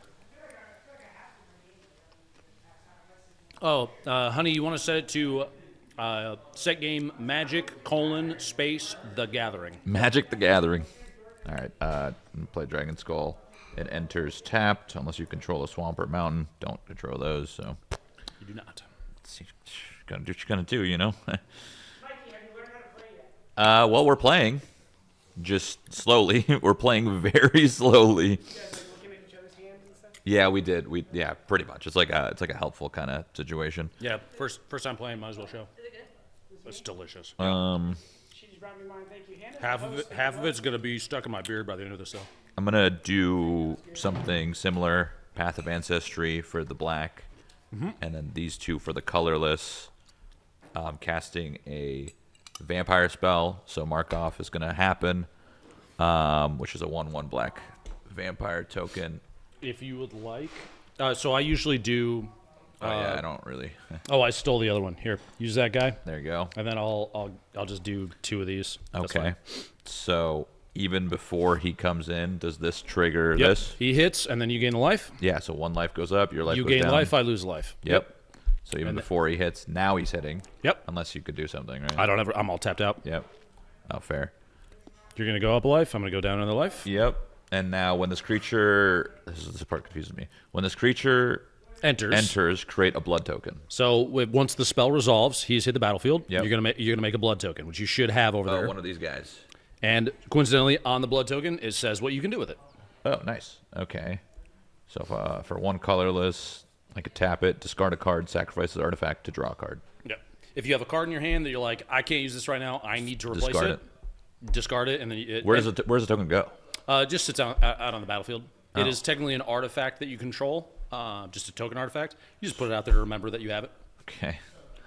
Jesus Christ. It's getting really busy here. You're playing a deck that's gonna go fucking. It's getting really busy. The mechanic of Edgar is going wide, is like making a whole ton of tokens, and then you gas them up once you can get Markov out, and you Got pummel it. me to death. Okay. Coincidentally, Path of Ancestry trigger, which is totally fine that you didn't get it when you cast a spell, but you do get to scry one. Because you cast a vampire spell. Oh, right. That's Yep. right. So go ahead and scry one. Right. Forgot about that. I mean, I'll just leave it because I don't know. You know? I don't know, you know. Bye-bye. He didn't have any of those. Okay. I don't have any what? There's like, The infinite loops? Oh, boy. yeah. There's a couple that are like Sanguine Bond and not Exsanguinate. I don't remember the name of the other card. But like being able to bop back and forth, that you just gain life, and somebody So- loses life, and then you gain life, and then somebody loses life, and you can. So if just you were me right now, for advice, because I could still attack, would I attack with the Blight Priest, or is she too valuable? Can I lose her? So when I let's see. attack? It is a 3/2.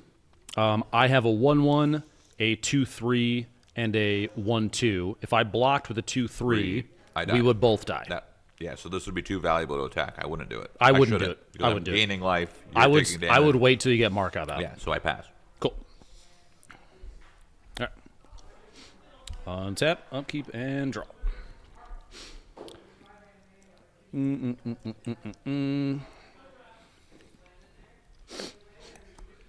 need you to start doing what I need you to do over there, please. I'd Spells? appreciate that. Yeah. We'll tap 4. Like actual spells? We're going to cast Sky Shroud Claim. Search your library for up to 2 forest cards, put them onto the battlefield, and then shuffle. A very common theme in green is ramping. So that is what I'm doing. So I'm going to fetch 2 forests and slap them out there. Ramping like your lands? Yep. Yeah, increasing the amount of mana you have access to faster than 1 land per turn is a big piece. Yeah, that's what green is very good at. And then making big-ass stomping creatures. Yeah. So I got 2 more lands out. They do not come out tapped, which is dope. Sky Shroud is very good. Oh, that's me. Yeah. Hey, wait. Wait a second. And then I still have access to a Birds of Paradise, or you'll hear people call it BOP, B-O-P. And 2 green now. We will put those back over there. And do I have anything that's 3 costs I want to throw out right now? Bop. We will do 1 red, 2 green, and play Klothys, God of Destiny. He is a 4/5 creature. He is indestructible, which means he cannot be destroyed, and he won't die to combat damage. If you want to get rid of him, you've got to exile him. Or give him -1/-1 counters. There's a couple ways to get rid of him. It says, as long as your devotion to red and green is less than 7. Devotion says, count the number of pips. So he's 1 red, 1 green pip. 1 red pip, 1 green pip. So 1, 2, 3, 4. Chat, do token copies have CMC? Do they technically provide pips for... Oh, I do get another... God, I forgot. I did a... oh, man. Landfall trigger initially, and then 2 other landfall triggers. So now I have 4 1/1s. Oh, my God. You have 4 1/1? No, tokens do not have CMC. That's right. Okay, so I have 4 1/1s. Because this guy said whenever land enters the battlefield in control, I can pay the cost if it's attached. If you do, create a token. If you don't, make a 1/1 green insect. So now I have 4. I'll put it like this: 4 1/1 insects. Cool. And then my devotion is less than 7, so he's technically not a creature yet. I can't block with him, and he can't attack you. But he is an enchantment. It says at the beginning of your pre-combat main phase, which would be the very first one, exile target card from a graveyard. If it was a land card, I get to add a red or green. Otherwise, I gain 2 life, and it deals 2 damage to you. And that happens at the beginning of my pre-combat main phase, which won't be an issue right here. That is it for triggers. I am out of mana, and I do not want to swing with all my little guys. And I will pass. Beautiful. All right. Untap. Yeah, spell copies. Upkeep, draw. Either way, I think it doesn't really matter, chat, because it's 1, 2, 3, 4, 5. I'm short of 7 anyway.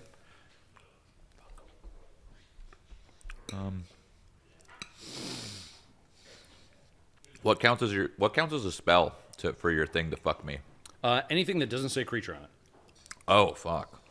It's like an artifact, an enchantment, like an aura. Aura, is that one? No, I don't know if that's yeah, that is an enchantment type. All Yeah, right. any of those will trigger the Gleeful Arsonist and rail you. Lovely. Love that. I don't know if I'm playing this right. I'll be honest, I don't.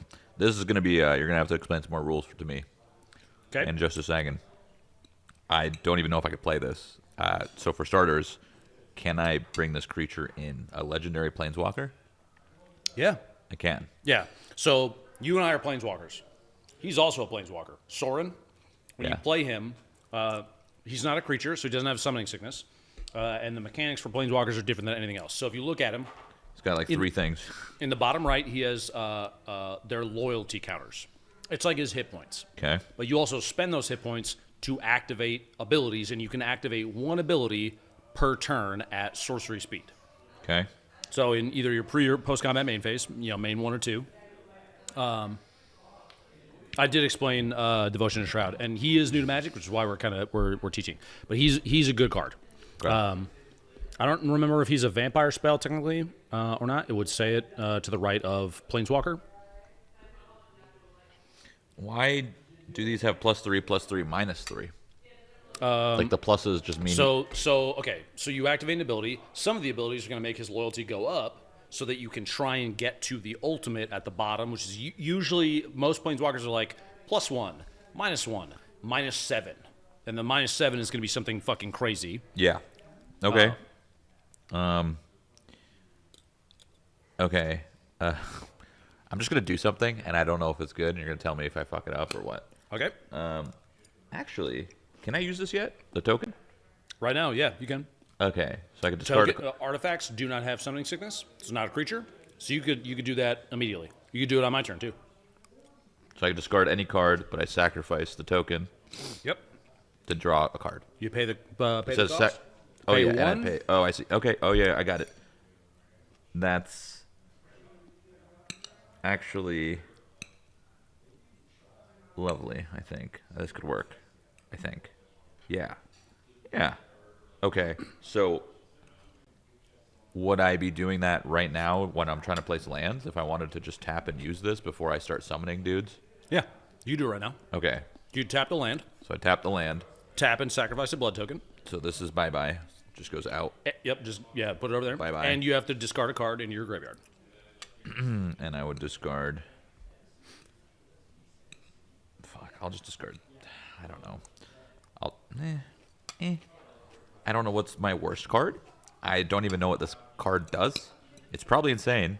Tell me what it is. I can It's tell a you. Panharmonicon. Panharmonicon. Read it. Yeah, I've read it like 6 times.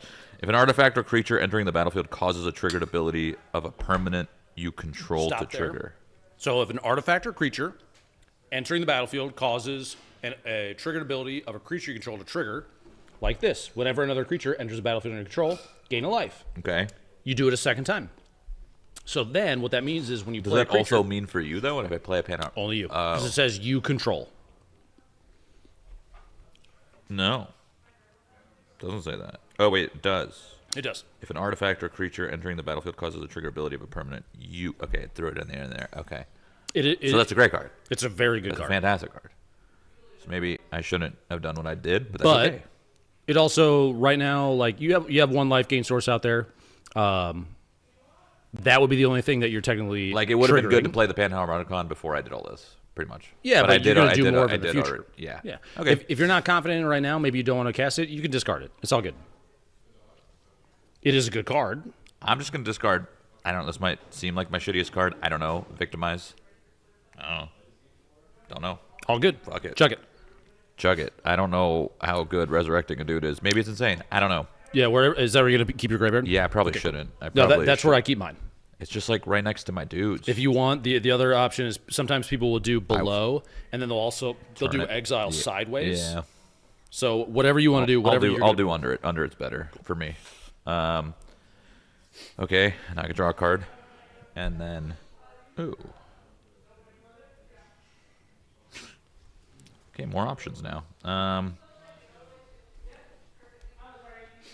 But I think I should play this guy instead. I don't even know if this is right. I'm gonna tap. Send it. I'm gonna tap. Once again, I'm gonna do all this. Tap this. Path of Ancestry for a black. Okay. And I'm going to play... I have 2 colorless. I'm going to play Sorin. But he's not a vampire. Okay. Cast trigger from my side. Yeah? You cast a non-creature spell.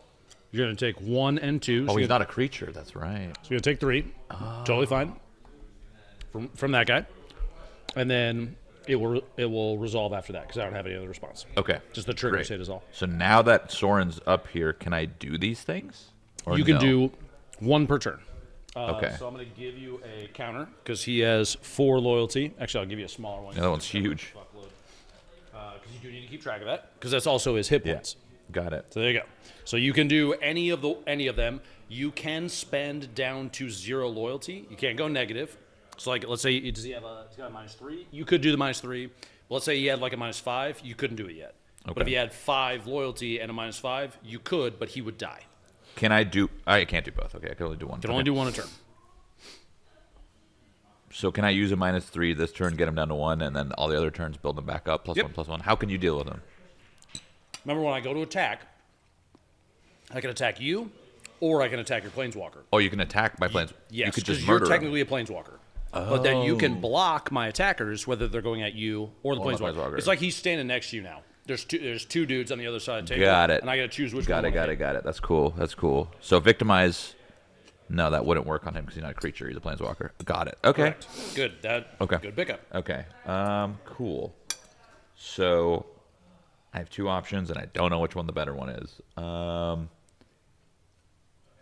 If you were me, would you be trying to get rid of this ugly guy at least once, or no? In that deck, no. Look at your health. Bro, 41 you're to- still above 40. Who gives a shit? Those guys are inconsequential to you right now. Your goal should be to get Markov out and start swinging. I forgot how to get a commander out. Cast him just like he's in your hand. He's just in the command zone right now. I'm not anywhere close to that. That's 3 colorless plus red, white, black. So I'm not anywhere close to that. Fuck. Which means, do you have ways to increase the amount of mana you have access to in your hand? No. You have like a Arcane Signet, Soul Ring. Technically, yes. Not this turn, but yes, actually. Then that's what I would be focusing on if I were you. Get Markov Good out. comms, start Lupo. Good comms. Still can't do it, though. I just read my cards. Still can't do it, even with my hand. But anyway, I am just going to... I don't know what I'm doing. So I'm just going to play my Sorin dude, and I'm going to use my -3. So putting a vampire creature card from your hand onto the battlefield. Does this count as a spell? No, I'm assuming. So does it say put or cast? Put. Put is different than cast, so Okay, you so do it's not not a get the spell. cast triggers. Okay, so it just appears. No, not yet. I'm gonna finish that. It's delicious. Fucking I was just epic. helping him, Smash. dude. It's so good. If I sit down over there, am I out of the shot? You can sit, yeah, I mean, you can sit wherever you want. Yeah, you can hang out. Okay, so maybe this isn't a good idea, but I'm going to do it anyway just because it's a put, not a cast. There are two different things. Yep. So you're gonna put him out there. So this does not happen. Markov does not happen. Yeah, there's no cast. No cast happen, so no cast trigger. So you But- don't get the token, but you do get that. I do get 1 life, and you lose 1 life. Yep. I'm gonna go up. You're gonna go down. Yep. And then what does he say? At the beginning of your end step, if an opponent lost life this turn, put a 1/1 counter on a target vampire you control. Very good. And Don't he forget did- to. So you he did the goes down to -3. 1. Put him down to 1. So I'm going to get a 1/1 counter on my vampire, one of these two. Well, Right? any vampire creature. That's a vampire. That's a Oh, vampire. I get to choose, though. Just Yeah. one of them, right? And then on target vampire you control, since it doesn't say another target vampire, you can also put the 1/1 on himself. Got it. Okay. And then definitely just not going to attack. Not yet. Probably not yet. So You'll because you have an end step trigger. You'll say, Yeah. "Go to my end step." yeah. Do I pass or do I say I'm going You to my say end step? go to You your end say step. you're going to. Okay, so I'm going to my end step. Yep. You lost 1 life, so I get to put a 1/1 counter on a vampire I control. I don't know which one I'm going to put it on. Usually it's going to be your biggest. Probably Or whatever you think my- is most important. Probably my Blight Priest because he's pretty good. Yep. I think. Maybe I don't know. My Conjurer is pretty good too, because he's the reason that the life thing is even happening. I don't even know. Well, the Conjurer is not a vampire. Oh, you're right. He's a human wizard. Fuck. I don't know. I think that guy. Light is Priest, right? Yeah, I think that. So guy's- 1/1. I'm gonna So get- he's 4/3. He is a 4/3 now, and Dope. counters don't drop Yeah. off at end steps. So he's just gonna hold on. I'm getting you more because Yeah. he's gonna need a fuckload All right. eventually. So now pass. Pass. Cool. All right. This game is gonna be once I'm locked in. It's gonna be fun. On tab. I I just like draw. Yeah, it's my board game. Here's all my board games right there. You weren't into MTG yet. No, I played it. MTG's not a board game, but It's a card game. Yeah, Okay. I played MTG like 15 years ago, but I collected cards just for fun. So I figured I should play. Green, green, green. Red. Actually, we'll do green, red, and one more. And oh wait, it's only 5. Got some cool Pokemon. We're gonna play Wild Seer Scouring about Maw. It is my commander. My commander is I'm a dead. 6/6 with trample. Trample means, let's say I attack you with a 6/6. Yeah, it goes through. It goes through, Yeah, if yeah. I block, Okay, it goes cool. through. and Did hits we me. talk about that Yeah, we earlier? did. Okay, cool. And it's like the one keyword I remember. I couldn't remember if It's like the one keyword I remember. Yeah. And then he also says enchantment spells you cast from your hand have cascade. What cascade means is, let's say I cast. In fact, I will just do it so that you can see. I will tap 1 red and 1 whatever. Bird. I'm going to cast Artist Talent from my hand. Is an enchantment spell, which means I'm going to reveal cards from the top of my library until I hit a spell that is less than Artist Talent. And I can choose to either cast it for free or put it into my graveyard. So I'm looking for 1-cost spells. Lands are not spells. So we're going to keep on going. Looking for 1 costs. And then the rest of these are going to go to the bottom of my library. 2, 4, there's Asheneel. Utopia Sprawl. That's going to trigger. You shuffle these, and then they go down to the bottom. Okay? Yep. This guy is going to go onto a Enchant Forest. We're going to put it onto this guy because it doesn't really matter. Just so it's on one of them. Wait, so what was the Cascade part? That was what Cascading was. So I cast a spell. It's an enchantment. I cast it from my hand, so it gets Cascade. While it's in midair, the trigger says, look through the top of your library until you hit something that costs less. You get to cast it for free. Yeah. So I cast Utopia Sprawl technically from exile, not from my hand, because that's what Cascaded is only, in this case. Enchantment spells cast from my hand, so that's not going to trigger again. And then Artist Talent resolves after that, because it's still a spell, right? So Artist Talent goes out with this trigger goes on the stack. Yep. I cascade into Utopia Sprawl, that gets cast, and then Artist Talent gets cast, and they both resolve.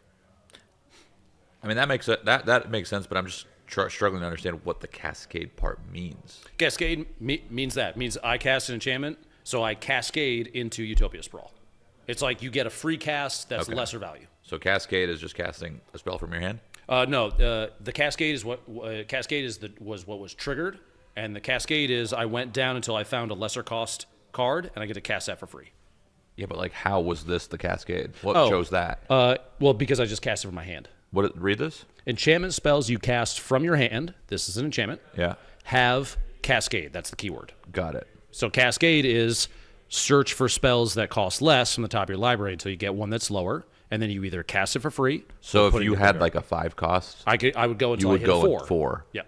Got And it. it's So Cascade is the part that you're looking for in your library. Yes, Got it. Okay, Cascade that's is what I was confused about. I was getting mixed up. Got it. Okay, understood. Somebody said, "What if Lupo is actually bluffing Shroud?" Chat would ignite me. Are you kidding me? Got it. Y'all would absolutely crucify me. The weird part about this game is you're not attacking each other. We haven't attacked each other. Not yet. Well, we will, I guess. Yeah. My method of doing damage right now is pinging you for non-combat through Gleeful Arsonist. Yeah, playing artifacts and shit. Yeah. And then this says, whenever you cast a non-creature spell, you may, which means I don't have to, but you may discard a card. If you do, draw a card. And then these, which are there of the type class. I can pay that mana to upgrade it to level 2. And then once it's at level 2, I can pay that mana to upgrade it to level 3, and it adds additional functions to the enchantment. But right now, it is just a level 1 Artist Talent. Bro, how many cards are there in this game? About 40,000. Who sick in the head created this? Richard Garfield, about 32 years ago. Yep. 30 years of crafting. And then 30 years of For crafting. you though, you obviously have experience. Like, how many of those cards do you have a grasp on? Like, or do you have to? You just have to know the rules. You just have to know the rules. If you know the rules, you know them all. Yeah. It's just the way that yeah. they're And they just read the card. the combos. Yeah. Yeah, the card is pretty self-explanatory. I mean, you might have to read it a few times, but yeah.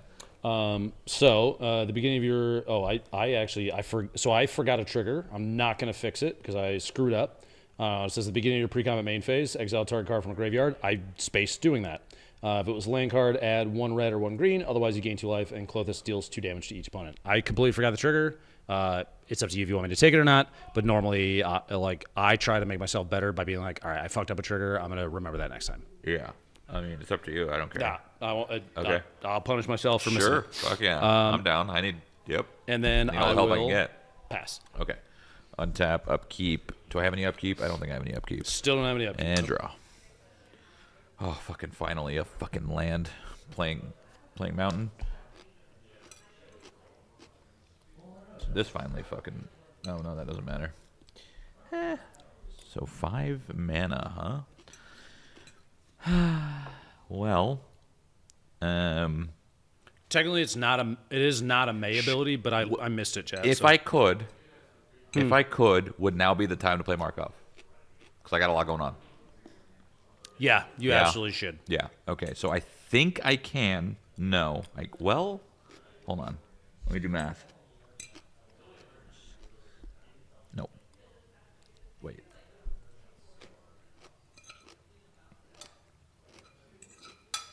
Okay, I think I can, but I just need to figure out the logistics here.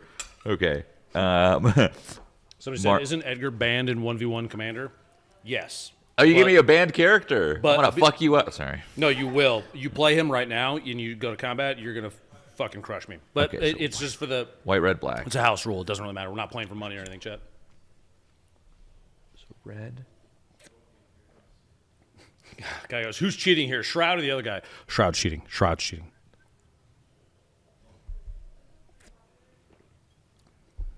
Plains is what color again? Green? White. White. Forest is green. Forest is green. It's hard to tell because it's so shiny. I know, the map is green, Red, but the plains white. itself is white. Black. Okay, I think I could do it, but I don't know if I'm getting my math right. From what I see on the board right now, you have 5. If there's something else in your hand, you might have access to things. This is it's gonna fuck me a little bit, but I think this should work. Okay. So I'm gonna tap. Tell me if I'm fucking something up. Can I reverse it if I fuck it up? Yeah, I don't care. Okay. It's your first time playing. Dragon Skull Summit. Tapping for...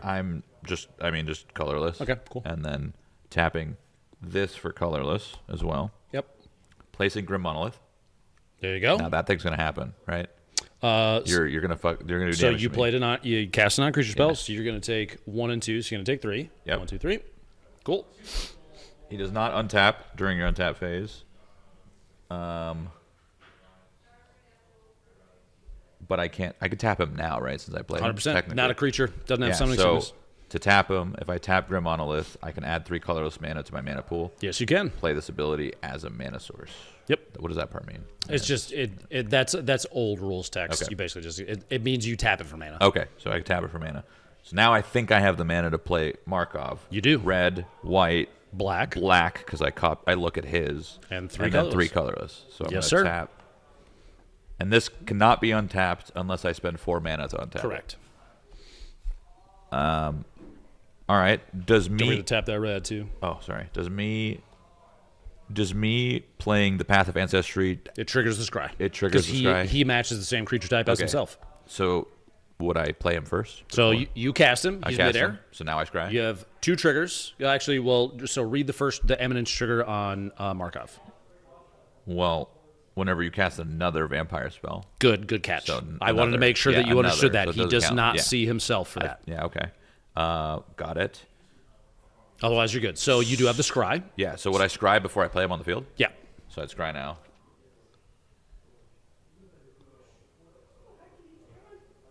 I'm going to put that on the back because it's just too much text for me. It's too much text for me. For people that are keeping track in chat, he's playing Edgar Markov, which is wildly overpowered in 1v1, but is the deck that I built in this morning. I'm playing Wild Seer Scouring Maw, which is going to get railed here in about 2 seconds. Okay, so now he resolves. He resolves. He's fucking hanging out. I don't know. There's so much going on, bro. Yep. One thing you can do to consolidate, you've got 2 vampire tokens that are the same. Pick one up, and let's just slap a counter on that.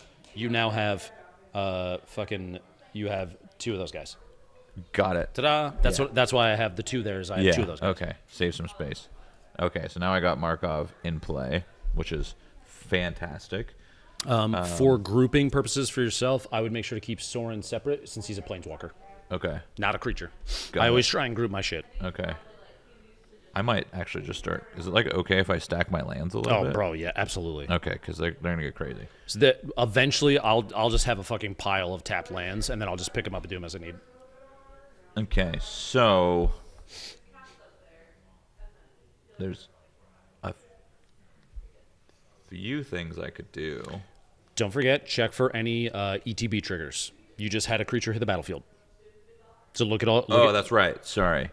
So this guy, forgot about that. So you're gonna gain life. Yeah, gain So a you gotta life, creature it. and then you're gonna And lose I'm a gonna lose life. a life. Yeah, my bad. No, it's all good. Forgot about that. It is a lot to remember. Does this end step happen every time on my rogue? Yes. Okay, great. Okay, so now I think I've done everything. Okay. You're fully tapped out. As far as main phase 1 goes, from my side, it looks like you could activate Sorin. Yes. And that, I think, is it, unless you have something in your hand that... I mean, yeah, that's...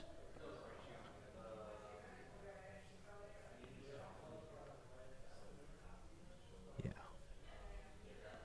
I just don't know which one to activate. Activating Sorin, one of them is giving A target creature I control Death Touch and Lifelink until the end of the term. If it's a vampire, it gets a +1/+1 counter. That's really fucking Really good. because And you then have the other Markov one out. is sacrificing a vampire. No, we don't want to do that. You don't want to kill stuff yet. You don't have anything that triggers when a creature you control dies. The top one though is fucking great. Would I put that on Markov? Hell yeah, he's got haste, bro. He can attack right now.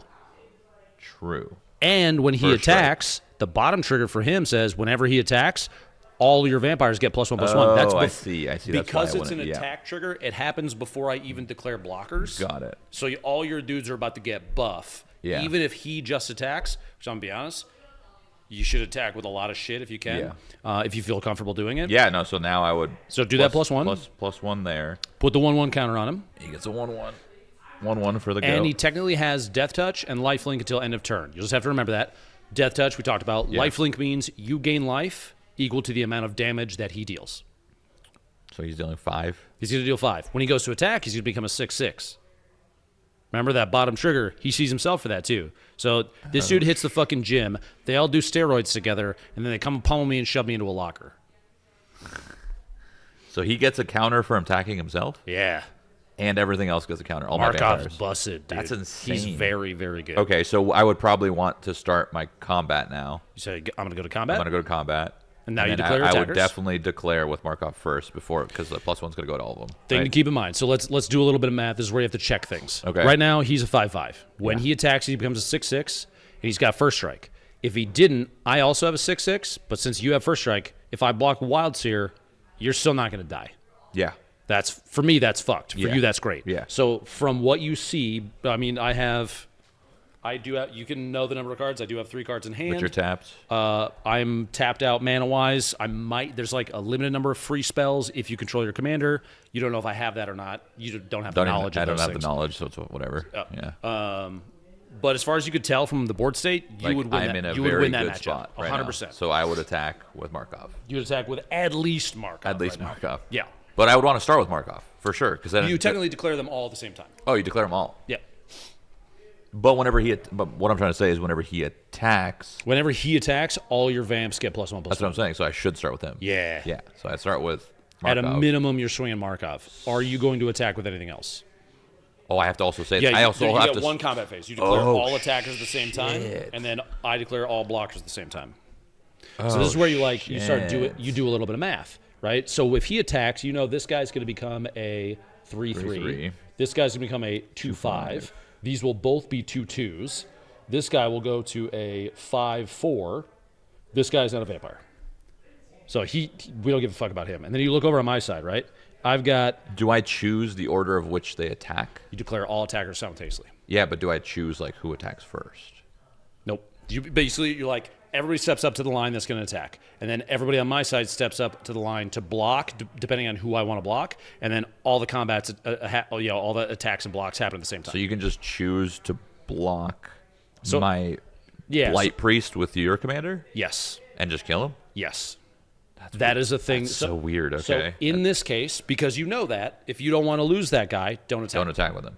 So He's- you don't attack with who you don't want to lose. Like I might not want to lose this guy because I have that. I keep stacking my vampire Yep. counter, so maybe not attack with him. I'm maybe fine to lose this guy potentially, and my token. I don't know. I actually don't know. So looking at him, here's how I decide. So look at this guy. When this creature enters, make a blood token. Whenever I you didn't- sack a blood token, I didn't get one oh, life. you technically gain a life. I didn't It's all get- good. You don't have any other blood tokens. That guy didn't have any other triggers currently that are going to go off. So he might be, gluttonous guess, she might be fine to die. What about my tokens?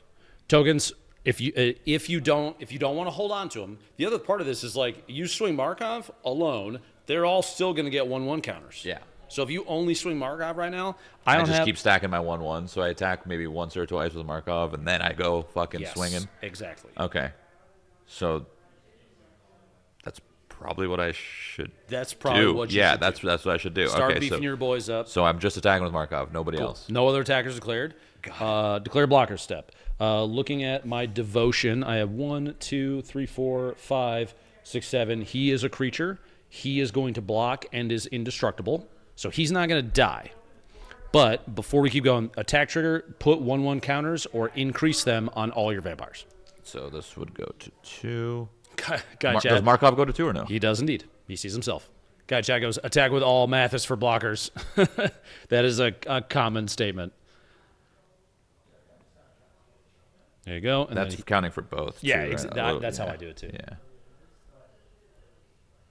There you go. I declare him as blocker. He doesn't die, but that guy had lifelink until the end of your turn. Yeah. So go ahead and go up 6 life. Even though I didn't hit you? You hit him, you just didn't kill him because he's indestructible. So but you weird. still did the so damage. I go up by... You go up 6. You were at 47. That's crazy. That's crazy. Yeah. This So there you guy's go. fucking wild. So your dudes are all getting fucking juiced, and I'm praying for a good card. Because it just, as the turns go, you are in danger. Every single turn Yes. now. That's, okay. It's wild. Okay. I'm getting it. The biggest, this is exactly what I remember about Magic, is the biggest and the hardest hurdle of this game is the order of operations. Yeah. Like, just trying to be like, okay, when I do this, this happens, this guy's doing in response, I'm doing in response. That it seems to be the most complicated part. It is. And that'll only get better as you keep As playing. you play more. Yeah. Yep. I mean, even you forgot. Oh, yeah, dude, And you there's are, and of course, there's there's just so stuffiness much. all the fucking Bro, time. I play like I could play the same board game over and over and over again. I'll Just still gonna be stuffy. we're gonna miss it. All right. Also, Yeah. whenever you gain life, each opponent loses. In this case, so You would that, just lose one. I just lose one. One. Yeah, because it was one instance of getting 6 Exact, bucks. dude. I didn't Yeah. even explain that, and Yeah. you already fucking got it. Yeah, that makes sense. Let's go, baby. That's actually that is tough for some people to understand or to pick up quickly. And the fact that you did that is good. Somebody pointed out in chat, he does have Death Touch. Indestructible will still stop that. It means he can't die to combat damage. Did we? I think we already did it when we played Edgar for this.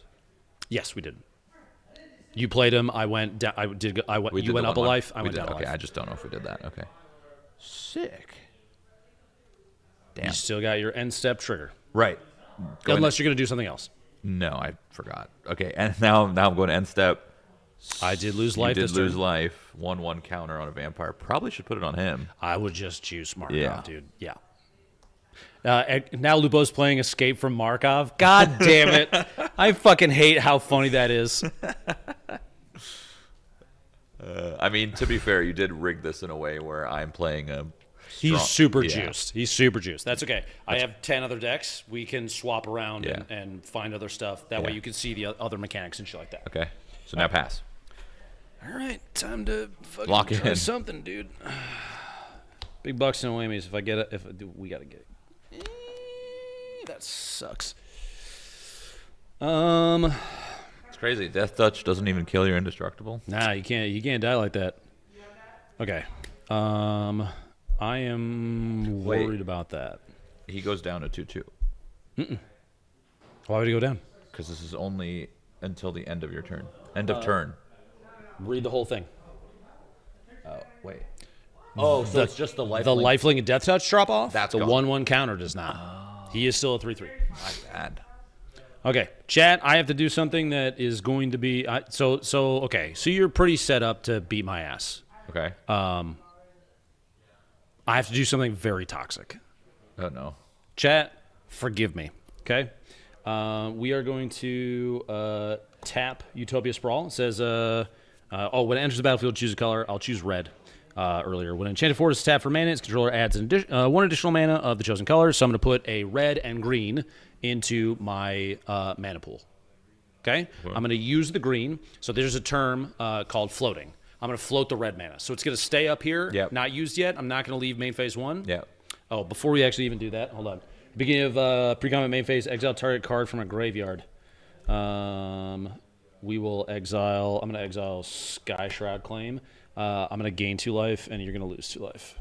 Okay. I'm going to tap this for red and green, floating the red, so it's going to sit there. And I'm going to play Land of War Elves, which is another creature. I'm going to use that red, and I'm going to tap a forest. And God, don't hate me for this, chat, because it's Markov. I'm going to play a card called Kenrith's Transformation. I'm going to enchant a creature. Doesn't have to be my own. I'm going to enchant Markov. And it says, when Kenrith's Transformation enters the battlefield, which it hasn't technically done yet, but I'll draw a card. And then enchanted creature loses all abilities and is a green elk creature with base power and toughness 3/3. So he will no longer do his shit until you kill him. If you could sacrifice him, or if you have a card in there that destroys target creature, you could blow him up and bring him back. Jack, get fucking elked. So before that resolves, cast trigger from Wildseer, because it's an enchantment, is going to cascade looking for 1s. 3. Fuck, Mana Barbs. It'd be nice to get that. Wilderness Wreck, Dryad. Looking for Worldly Tutor would be sick, but, you know, Arcane Sig, no. Nope, still looking for 1s. Damn it. Okay. So what the fuck do I do? Nyxborn Hydra hits. It is so it's 1 and X. In this case, if you cascade into an X, X is 0, which sucks. And I can't bestow him, so he's gonna. I could bestow him, but he's a 0/1 with reach and trample. He's gonna enter the battlefield with no 1/1 counters on it, and he's just a little bitch basically, which is hilarious. So I got immediately punished for counter this, but we're gonna go ahead and tuck that underneath over there. Bro, I got elked. When it enters, I'm gonna draw a card. I got elked. You got fucking elked, dude. I'm sorry. He was gonna go nuts, and I was afraid for that. I will At play. least he's got toughness. No. Thriving Grove. I'm going to Something. choose red as the other color, so that it enters tapped. When it enters, choose a color other than green, because it taps for green and something else. I'm red-green, and choose red, so it's dual land, basically. And then we will... I could have played this in a better order, but it's okay. You have a lot of big vampires. If you have something to destroy it... Actually, look, what's that bottom +1 right there? Oh, yeah, shit. You can sack Yeah. Markov and Yeah. get him back. Yeah. I'm going to pay 2 and then 2 red. But he's going to be double the price, right? +2 colorless is the commander tax Got it. every time he dies. And I'm going to play Soulfin. Holy fucking balls. Mayhem Dominus, a 5/4. If a source you control would deal non-combat damage to opponent or a permanent an opponent controls, it deals double that damage to that player instead. So now when you cast a non-creature spell, the guys that hit you for 1 and 2 will hit you for 2 and 4. You will take 6 every time you cast a non-creature spell while these are both out. Jesus fuck. He's a legendary, and your dude is tapped. What's your biggest blocker right now? You could also technically kill the enchant. If you could destroy the enchantment, you could destroy that, and he comes right back. But right now, he's a 6/6 elk with no abilities, because the counters stay. That's an important thing to note. He loses all the other abilities. Yeah, He's not a got it. vampire anymore, but he does still have +3/+3. So you've got a 3/3, you've got a 2/5, you've got two 2/2s, a 5/4, and a 1/2. I am going to go to combat. I didn't do the artist sound trigger at all, and I don't want to. I'm going to attack you with Wild Seer. This is a 6/6 with trample. I can't combine 3 things to block it to kill it? Yeah, you absolutely can. Should I?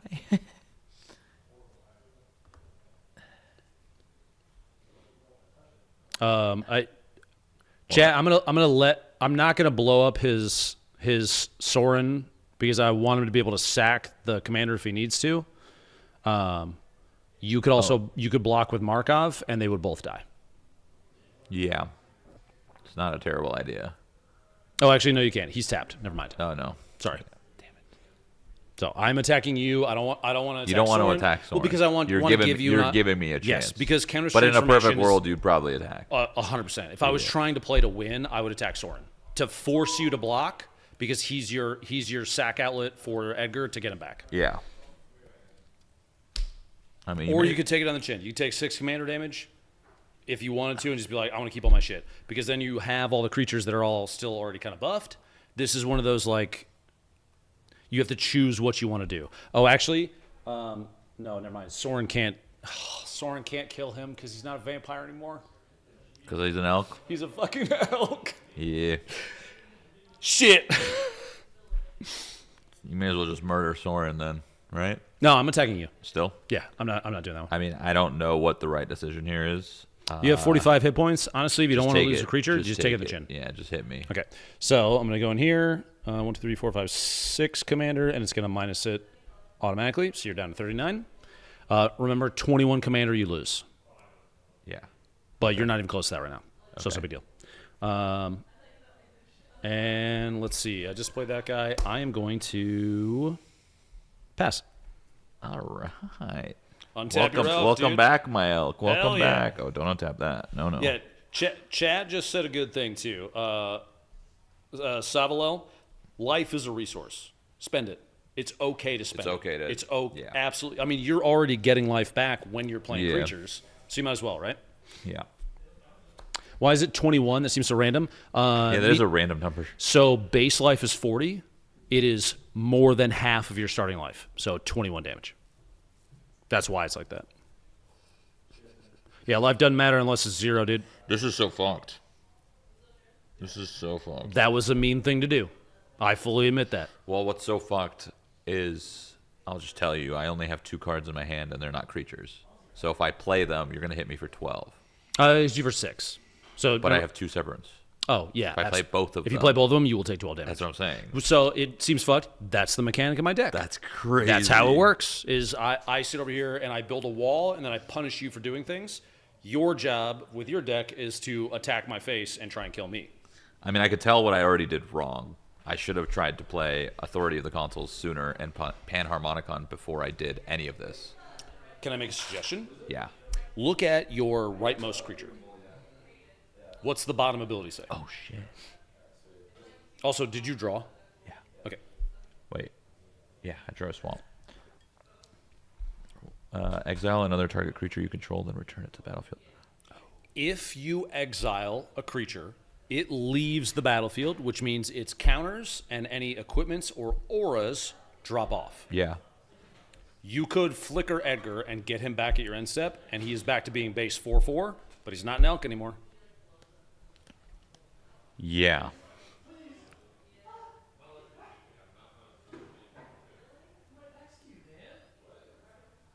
Yeah. Yeah, Lupo's default device always comes back to read your card. I mean, it's the truth. Yeah. At the end of the day, like he's got to read the cards enough times that he memorizes what's going on. That's the most important thing to do. Why can't I click like spell table Twitch? I'm sorry, chat. That's why I'm trying to have him read all of the cards. Myself too. And yeah, anytime there's a moment like this happens, chat, I encourage you to type reading the card explains the card. By the way, an anonymous 10, not will give you the 10. Lunicurt, thank you for your 25 for St. Jude. Appreciate it. All right. Okay, so You gonna tap 5? Four colorless. Yep. And One a white. One white. Tapping. Tapping him. Exiling Markov. Exiling Markov. So take the counters off. And To get this back. usually what I'll do, this will go to my graveyard. So this would go. It's getting flickered, so it's going to just come back. come So right. just turn it face down. Like literally just put it face down. This? Or like- Yeah, exactly. It doesn't matter. He's exiled. So he leaves, and then when you get to your end step, he's going to come back. Okay. How do you know that it's at my end step? Exile another target creature you control, then return to the battlefield under its owner. Does it say at the beginning of your next end step? Oh, does it just mean- Exile another target creature you control, then return it to the battlefield under its owner. Oh, then he's back already. And he's got first strike. And stuff, he has right? haste, First strike haste. so he can attack. Also, you just had a creature hit the battlefield. And that's plus 1 life for me, minus Yep. 1 life for you. Yep. Okay. Easy flicker. Yeah, that's great. So That's the other reason that I did not feel bad about doing that, because it's showing you how to use all the cards. Yeah, so we're kind of that guy's a fucking protector for Markov. That's badass. Let's say you had a giant Markov and you had 5 untapped mana and you attack me. I respond, but with an instant to destroy Markov. You could flicker his ass and save him. Yeah, it's badass. In that moment, I could flicker him? Yeah, because activated abilities are at instant speed. That's an activated ability. That's you can do crazy. it immediately. in Would response. this guy coming back from exile be like this? Well, he's got haste. Oh, right. Normally, yes. Normally, yes. Normally, Okay. yes. Okay. Okay. Hey, the gifties. Seminole War, thank you for the 20 gifted. The only problem now is if I decide to do the same thing with Soren where I add a +1 counter, he's just 5/5. Oh, your guy's tapped. And then you go to combat and he becomes. But that guy's 5/5, so I could still die. This guy's This dude. Well, if you do the +1, he goes to 5/5. When he attacks, he's going to get another 1/1 counter from himself. So he'll be a 6/6 with right. first strike again. So weird. I feel like in my logic would never apply to himself. If it doesn't say another, Another's the big one. yeah. Okay. You give him first strike, you give him death touch as well. And lifelink. I'm also, with my 1 mana left, Yes, sir. I am going to play this enchantment. So I'm going to take 6. You're going to take 6. Yep, 6 damage from you. Thank you, Glyph Larsons. It's not a vampire, so I don't scry. Correct. Creatures your opponents control enter tapped. Yep. Which, that part doesn't make sense because they always enter tapped. I don't get it. They enter with Summoning Sickness. Oh, that's right. So you can still tap them if there's I can still text. block if there's if they text. have Summoning Sickness. And you can still tap them if there's text or no? Yeah, so no matter what, let's say this was a creature and I play it. If that guy's not out, he can still block you. Yeah. With that out, when I play him, he's Yeah. tapped and I can't activate or attack. Or So if you play a big guy, can't block him. Exactly. Okay. And also, whenever a creature an opponent controls enters, I gain a life. Yep. So more life to gain. Yep. Okay. All right. So then, We call this deck style Aristocrats. aristocrats. It's like a kindred, like a lot of the same creature types, and a lot of like Yeah. little incremental life gain, life loss Yeah. is Aristocrats. Dope. So now I'm going to. Yeah, literally mono red's Bane. Now I'm going to use Soren's. Use his ability. Use his ability, his first one, so it's going to go up to 3. I'm going to give Markov a +1. Yep. He's got Death Touch And lifelink. and Lifelink. And now I'm going to enter combat. Yep. And I'm only going to attack with Markov. Okay, go ahead and tap him. And he goes +2. Do the trigger. Yep. On all of the vampires. Oh, yeah, right. Forgot about that. Yeah, I'll get him for you too. +3/+3. There you go. I'm going to block with Clothis again. Yep. You're going to gain 6 life. 6 life. I'm going to lose 1 life because you gain life. Yep. And that. Now I'm going to go to my end step. Yep, there you go. Nice. And I'm going to put my 1 counter on Markov. Markov. I mean, same. There's no reason not to. And He is now a 7/7. Next turn, you can get him to 9/9. yeah. And he's getting fucking scary. All right. Pass. Cool. All right. Let's see here. Untap, upkeep, and draw. Imagine the day Shroud meets Hannah and Magic. Like Hannah, like my Hannah.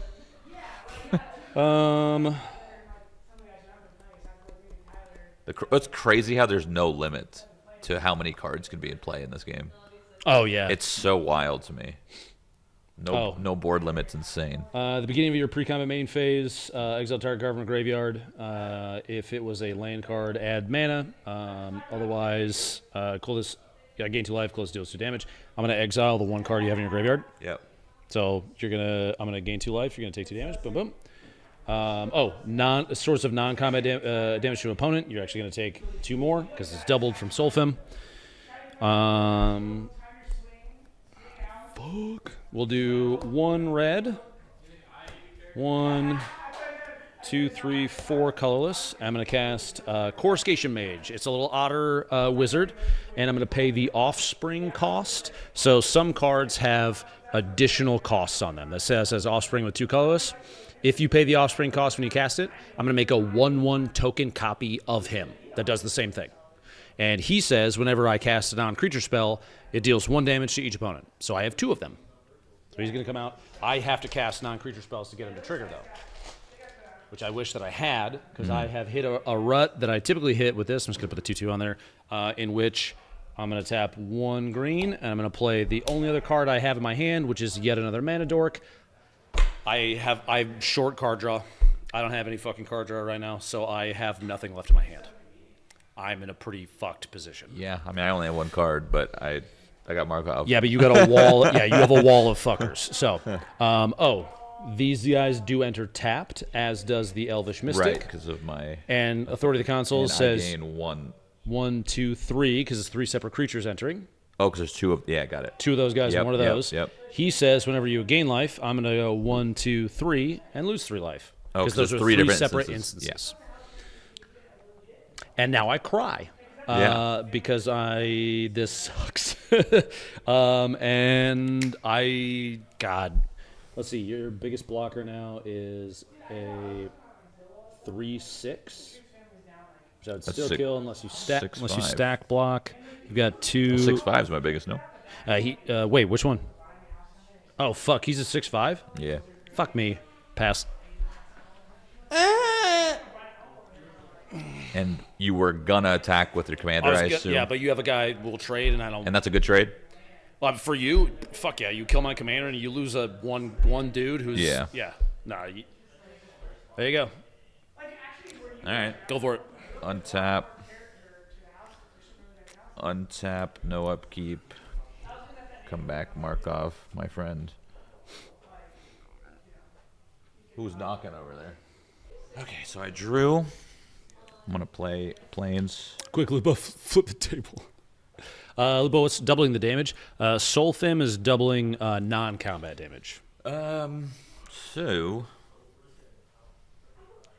Lupo made a deck for his own demise? Yeah, basically. I don't have much to play, but I should do this just to take my damage, I guess. You don't have to. I But mean, like, it's good. if it's a great card, if it's gonna serve you well, then go ahead and cast it, and you'll take your 6. I mean, it'll just make this double trigger. Technically, both of them, no? Oh, is it Panharmonicon? Yeah. Well, okay, so it is only ETBs of creatures or artifacts. This is only when you gain life, so that's not an enter the battlefield trigger. It will double this, but it's not. It won't double that trigger. You still get the trigger. I want to make sure that the verbiage is clear. So you'll double the number of individual life gains, which will double the amount of life lost for me, but it's not doubling that trigger. Does that make sense? Because you have two instances, right? Let's say this is the me losing life, and this is the you gaining life. This one gets doubled, so now there's 2 of them. Yeah. You get double of these because it's stacked up, but this trigger itself is not doubling. Interesting. Does that make sense? Yeah, but like, why though? Because read the card. This is when a creature or artifact enters the battlefield under your control. If it triggers a triggered ability of a permanent you control, it triggers a second time. This is triggering off gaining life, not a creature entering the battlefield. Got it. So you have to imagine if this card's not here, is this still doubling? No. Would it trigger Markov +1 counter twice? Does it say attack triggers? Oh, Only enter the battlefield. I see. It is in there for the life gain portion. I see. That also Okay. would double the. It would double the enchantment, or would it? Does No, what it does wouldn't. say? It wouldn't do that. No, it's an artifact creature. That's an artifact or a creature entering the battlefield. Does it say if it would trigger a triggered ability of a permanent you control? Yeah. That is a permanent you control. It would double that trigger too. It is the creature or artifact entering. That's the trigger. Does that cause a thing to happen? In this case, it says whenever a creature an opponent controls enters. Read the exact verbiage. The exact verbiage is, if an artifact or creature entering the battlefield causes a triggered ability of a permanent you control to trigger, Boom. that ability triggers an additional time. So you get double on this guy and double on this guy. Because that is a permanent. That's a permanent you control, and when a creature or artifact entering the battlefield, that part doesn't say under your control. So my creatures entering trigger that. That's going to double twice too. So Panharmonicon is going to double both of these for life gain, which is really fucking good. I'm just confused how it hits authority because it's an enchantment, not an artifact or creature. The artifact or creature entering is the thing that is causing the trigger. Right. It is triggering a permanent you control, not an artifact or a creature you control. So does my distinguished conjurer, the text on it, count? Is that what that is? A permanent? He is a permanent, and it is triggering when a creature enters. Yeah. That says when a creature enters, if it triggers an ability of a permanent you control, yeah. he's a permanent you control. That's a permanent you control. Got they it, both got it, trigger got it. off of creatures entering, so they both will get doubled. Got it. Okay. Yeah. Got it? Yeah, it was just tripping me out. Yeah, got it. Understood. We got him there, Chad. You got me him there. there. You got me there. Got it. Okay. 10-4. So you will take 6 if you play it. Yeah. But then if you imagine if I play a creature, you're going to get double off that. If you play a creature, you're going to get double off that. So you're going to get your life back quick. I mean, I should just probably do it. I'll tap these 4. Okay. Go ahead and play it. Play it. 1, 2, 3, 4, 5, 6. You're going to take the 2 and the 1 doubled. Yep. Fantastic. And then I'm going to probably Sorin again. Oh, yeah. Yeah, I'm going to +4. Keep going. It's on the backside. I'm blind 4. There you go. He goes Bump him up. +4. Lifelink and Death Touch. And now I'm going to enter combat. And once again, I'm just going to attack with Edgar, I think, right? It probably, yeah. So if you look at my blockers right now, I've got a 4/5 that's indestructible. I've got a bunch of little dudes. 1/1, he's tapped. I got a 0/1, a 0/1. I have my biggest threat is a 6/6 or a 5/4. So this is where you can look at it and go, do I want to attack with other stuff, or are they not big enough for you to be comfortable yet? I mean, they're pretty big. Again, pretty big. 6/5s. 6/5s, 2/3/3s. So he'll be a 7/6 when Markov attacks. I feel like I don't attack yet. Wait another turn? Yeah, so I just Okay, so go ahead and tap him. I Yep. tap him. I'm attacking with just him. 1/1 counter on everybody. Yep. 3.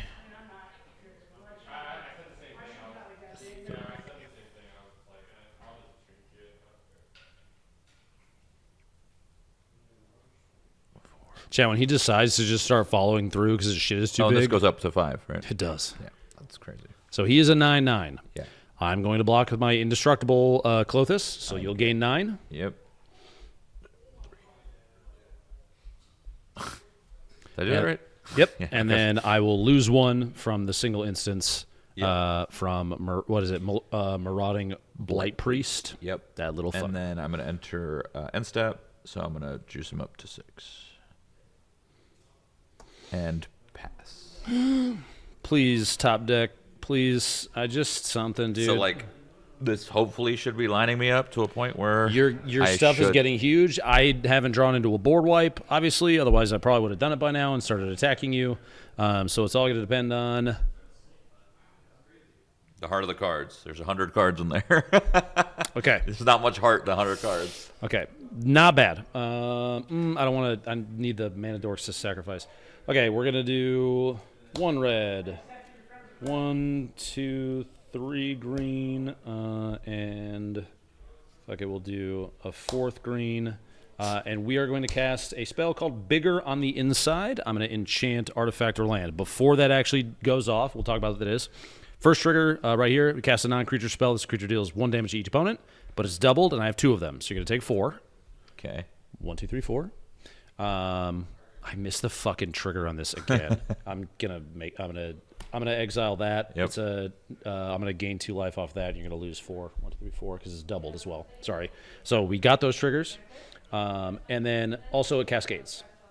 I could, whenever you cast a spell, you may discard a card, but I don't have any cards in hand, so I can't do that. But it's going to cascade, looking for, it's a 5 cost, so I'm going to look for 4s off the top until I hit 1. Rhythm of the Wild. That's going to hit the battlefield. That is technically cast, because the way Cascade works is you exile cards until you hit one of lesser cost, and then you can cast it from exile for free. Yeah. So it is still a cast trigger, which is going to trigger Coruscation Mage. There's 2 of them, and it's doubled, so you're going to take another 4. Okay? Yep. Rhythm of Wild is going to resolve. Creature spells you control can't be countered, and non-token creatures you control have Riot, which means when they enter, they either have haste or get a +1/+1 counter, only when I cast a non-token creature.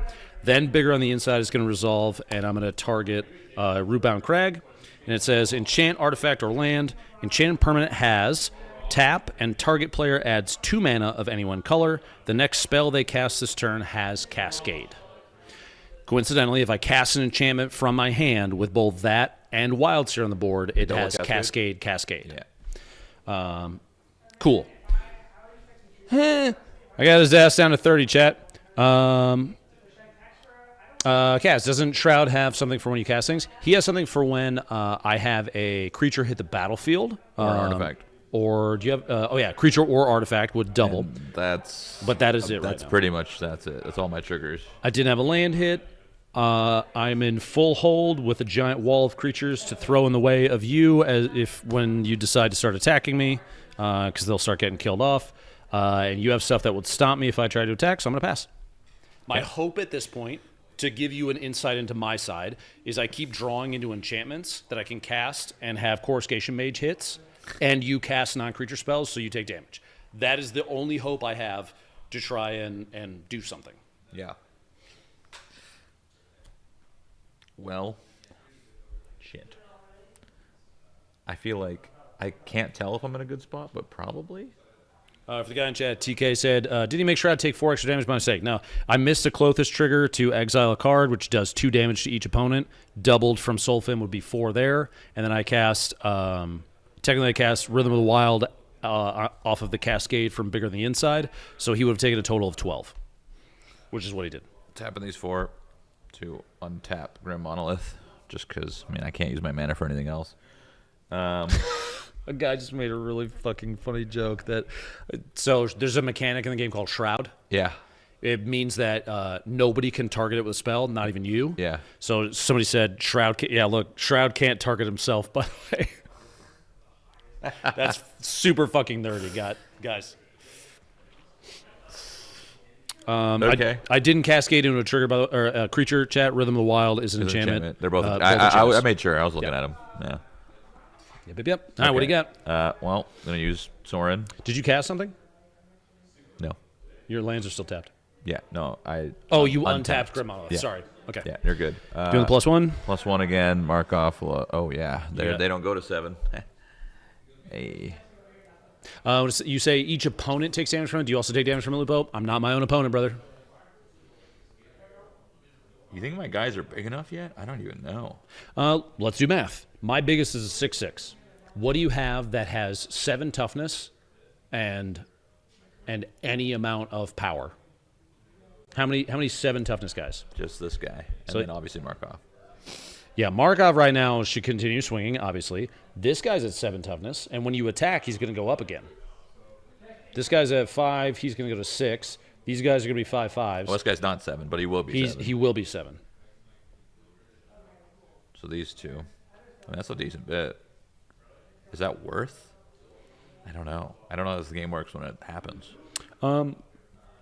Because can you block with 2 and then that carries over? So you do 6 here, and then the 1 carries over to, I could try and stack. I could stack block since you don't have first strike. I would have to throw a lot of crap in the way. A lot of my stuff would die. Is that worth it? Because I have nothing in my hand, and I unfortunately got rid of Victimize, which could actually be useful. So I probably am now realizing the power of that card because I could bring the Blight Priest back if he happens to die. Correct. So I probably shouldn't have gotten rid of that, but that's okay. I don't know. I think one of my friends, Amy's in chat. She said, "Swing and hurt Ben." Thank you. I appreciate that. I want to swing. You're getting to the point where you're hungry for it, and that's good. Yeah. That means you're looking for the opportunity. It comes down to when do you feel comfortable? How much bigger? Because at a certain point, let's say you swing with everything. Yeah. I'm gonna have to start blocking with things, which means I'm gonna have shit die too. Yeah. And we're both top decking right now, which is wild. Yeah. Usually somebody has some card advantage, but neither of us do right now. And there's certain pieces of this, I don't want to block with these guys. I don't want to block with these guys or Solfim or my commanders. So ultimately these guys and Klothys are the ones that I'm gonna throw away. So you're gonna start killing my shit. Yeah. Maybe you go one more round if you're willing to risk me top decking something good. Yeah. Yeah, let's go one more. I'm just attacking with Edgar. Nobody else. Oh, my God. All right, so tick up all the counters by 1. So he goes to 2. This goes to 4. You are going to gain 12 life off of that. 4. Because he is, And then you're going to take 1. I'm going to take 1. Wahoo! Yeah, the damage potential Shroud has is almost a one-shot. Yes. Yeah. And I have to block. So I block with Klothys again. He's indestructible because that's why he's there. Yep. And that's that. Yep. Anything else? Go to upkeep and End-step. Yeah. End-step, sorry. Put the 1/1 counter Sorry, on. that's what I meant. And then he'll just go to sure, man. Maybe I shouldn't do that so much. I don't know. No, I think that's good. I think because it's gaining me life every time I hit. So there's no reason to not continue juicing him. That's what you do with Markov. All right. Pass time, baby. Come on, don't draw anything good. Upkeep. Draw a creature, maybe. Get one more. Creature? Play a creature. Creature. Fuck me. At the beginning of your pre-combat main phase, I'm gonna remember this time. Yep. That is already exiled. Victimize? Yeah, I exiled that. Oh, you exiled it. So I'm going to exile a land card. I'm going to add a red or yeah, exile target card from a graveyard. I can't. Yeah, it's not a May ability, so I have to do it. Fuck, you're at 40 fucking 2, dude. I'm gonna be so screwed here in a second. Let's see here. I'm gonna add that red. I'm gonna use that red, and I'm gonna use 2 colorless to upgrade my class, my artist talent, to level 2, which says non-creature spells you cast costs 1 less to cast, so that's up to a 2. Play a creature, man. And then You don't have a creature. I'm gonna tap the forest for a red and a green, and then also this mountain for an additional 1. And I'm gonna level this up to 3. It says if a source you control would deal non-combat damage to an opponent or a permanent opponent controls, it deals that much damage plus 2 instead. When it comes to stuff like this, so I have Solfin that's doubling, and this adding 2. I choose the order that it's done in, so I am going to always choose the add 2 and then double. So technically it's going, see what I'm saying? Yeah. So like if you cast now, so this guy would be normally 1, it would go to 3, which would go to 6. Yeah. And the other one, which is 2, would go to 4, would go to 8. So if you cast a non-creature spell, you're going to take 14. Got it. Love that. When I cast a non-creature spell, it's going to get a 1. Both will go to 3, double to 6. So I'm going to go ahead and tap 1, and I'm going to play Lightning Greaves. You're going to take 12. So what is that? An artifact? Non-creature spell. Yep. Okay, so my Panharmonicon does something, right? Shroud gets to choose the order because it's affecting him. It's change. What? Target that's taking the damage? Wait, is that really? Opponent actually chooses an order of damage? Huh. I think it's the owner of the card, but I'm gonna look. Who decides the? You would think it would be the one getting fucked, but at the No, same because time, then you're gonna, it's you're your gonna card. Choose, yeah, you're gonna choose the best for you. I Every feel like time. it could go either way depending on the logic that you look at. When did that change, chat? Really? I think it's the owner of the card. Who decides the order of non-combat damage modifiers? Oh, the affected player chooses the order that... Really? Foundations... Foundations... They changed combat... Oh, when they did that, the combat damage change, was that also the person... Oh, I didn't know that. Okay. Wow, that's interesting. So what would that damage be Okay, now? so if it's in my best interest. I didn't know that. I appreciate chat. Thank you for bringing me up. Bring that up. I did not know that for combat damage. So instead, you're going to do the double and then the +2 instead of the +2 and the double because that yeah see what I'm saying? Yeah. So instead, so each one is 1, doubled to 2, +2 is 4. So you're taking 8 instead. What was I supposed to take? Well, I thought it was going to be 12 because I thought it was I take still owned it. But yeah. I thought I had something I don't. I thought I had some sort of trigger there. Interesting. Why does everyone want to see this guy as the best player and everything? Shroud or me?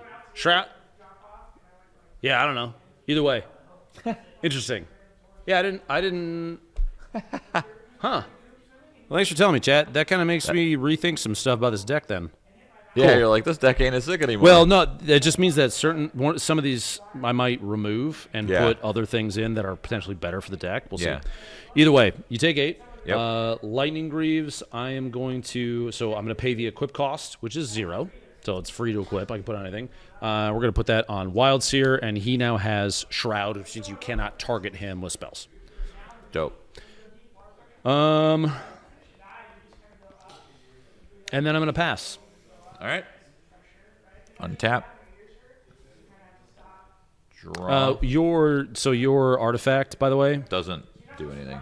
Yeah. I just want this. I read it. I was like, does my Panharmonicon do something? Yeah, and I read it. And Shroud only gains life off of my creatures entering chat, not. I read that same thing. I was like, never mind.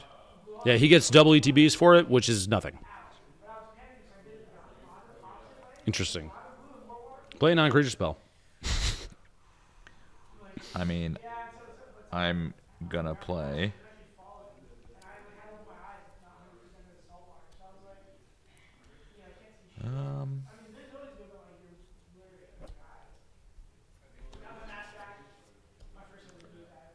Play creature. I play a creature. Oh yeah, I forgot to untap this guy. My bad. Play a creature. Play a creature. Cast a vampire is the first trigger. Oh yeah, casting a vampire. So the first trigger would be a 1/1 token. But One of those it's guys. a new one though. Yeah, they're 'cause not gonna, he's not going to have a +4/+4. Yep.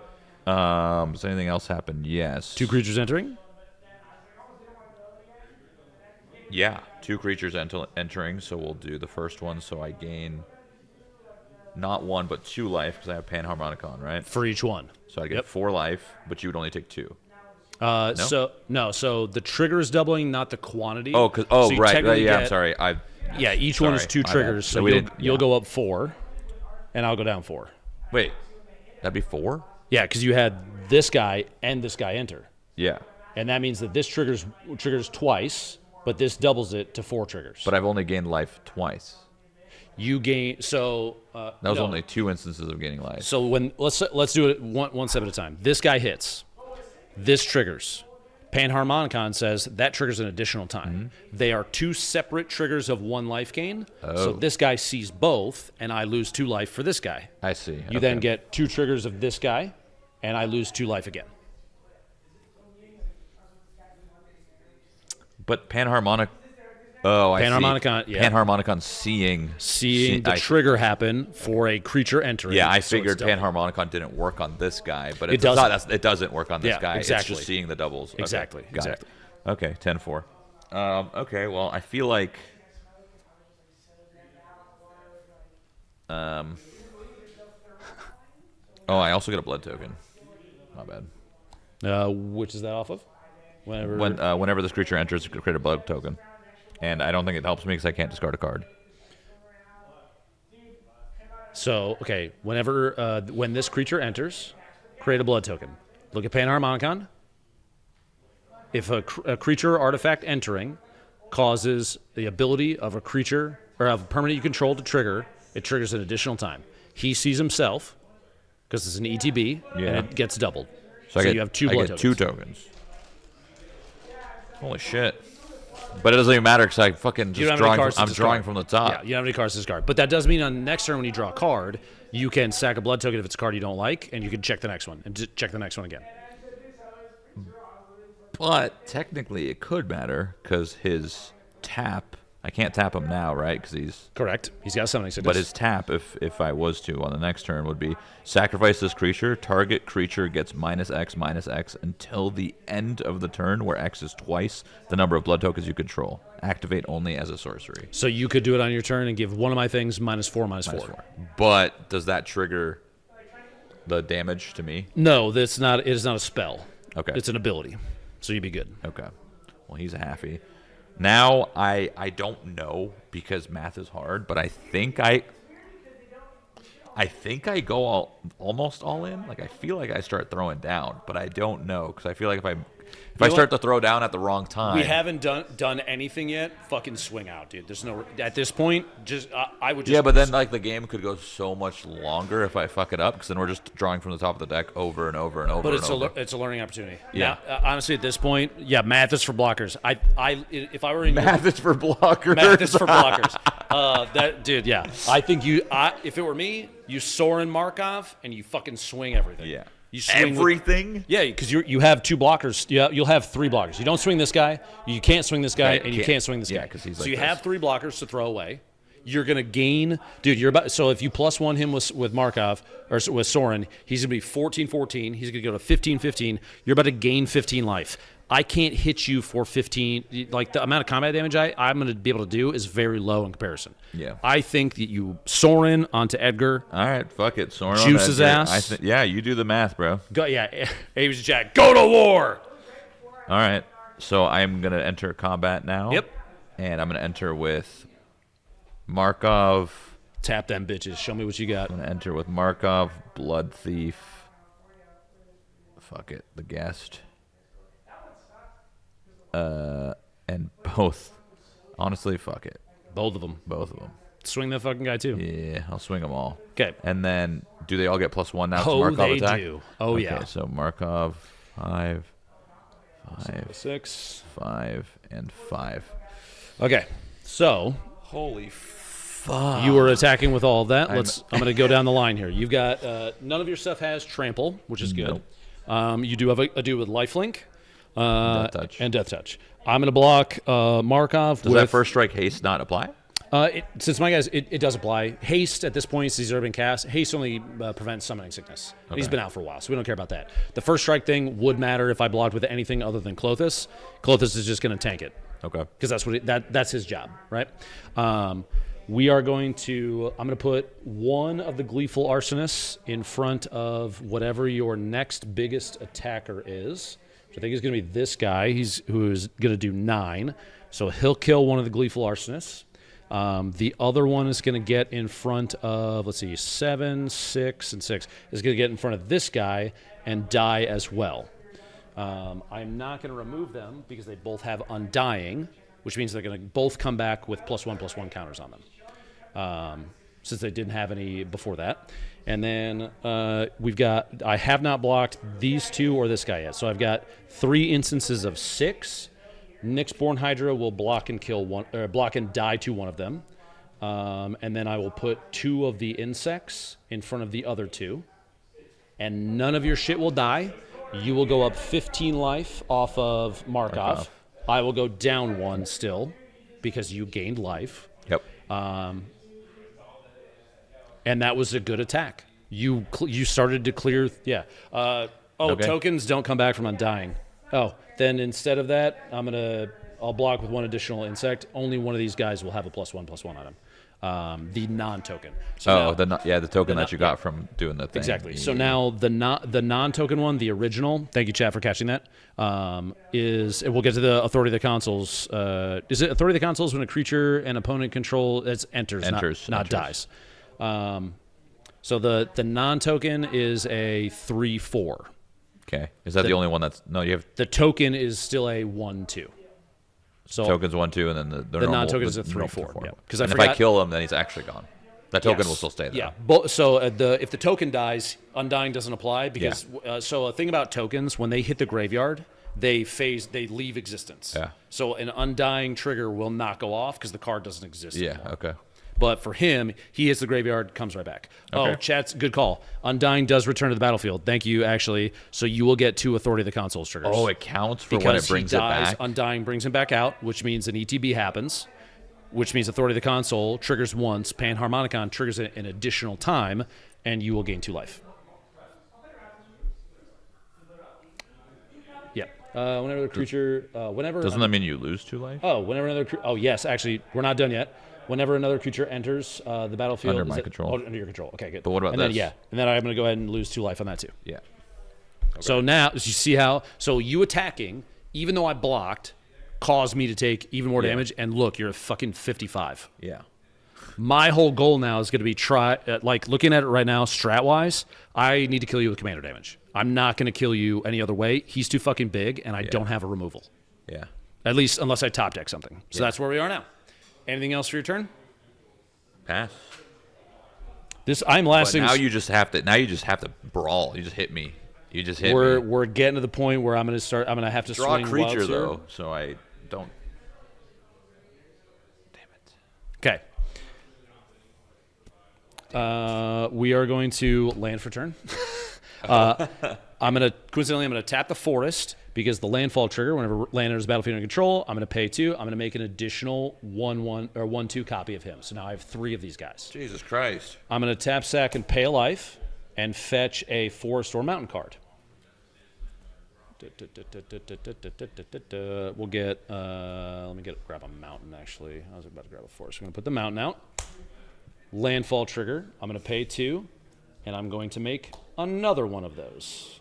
I'll get to there's triggers for you because Authority of the Consuls. I just had 2 creatures enter, so Authority of the Consuls they'll come out tapped.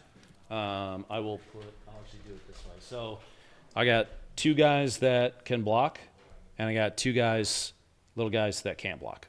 Okay. Authority of the Consul triggers once for each of them. Panharmonicon doubles that to 2. So you have 4 Authority of the Consuls triggers. So you're going to go up 4 life. Up 4, and you go down 4. I'm going to go down 4. That's a lot. That's a big life differential here. Oh, fuck, wait. What? Nantuko's... oh, that's right. It died, so oh, fuck. Good catch, chat, because the card... Okay, so when I blocked with... I can't do that. Back that up. 1, 2, 3, 4. 1, 2, 3, 4. We got to fix this. When I blocked with the Gleeful Arsonist and he died, Nantuko's became a creature. Springheart Nantuko, because it was enchanted on the main one. So I actually can't do the. I can't do that. More, yeah. I can't bring out the extra ones. Chat, thank you for that. Does him becoming a creature trigger my authority? It actually does. So we'll fix that. Thank you for catching that. So you will still go up 2, and I will still go down 2 because you got the double. Because he actually no, does it? It doesn't technically enter the battlefield. I don't know. No, I don't think it does. I think it's still on the battlefield. It doesn't leave. It just becomes a creature. Right? Kind of shifts over. Right, chat. This is crazy. Yeah, it doesn't enter. It stays on. It just changes card types. Okay. Okay. Good catch. Thank you guys. So. I played a land and then I got another land. Sick. And I paid a life for it, which totally blows. I don't have anything to cast. I don't have anything in hand. I don't have any activated abilities I can do. I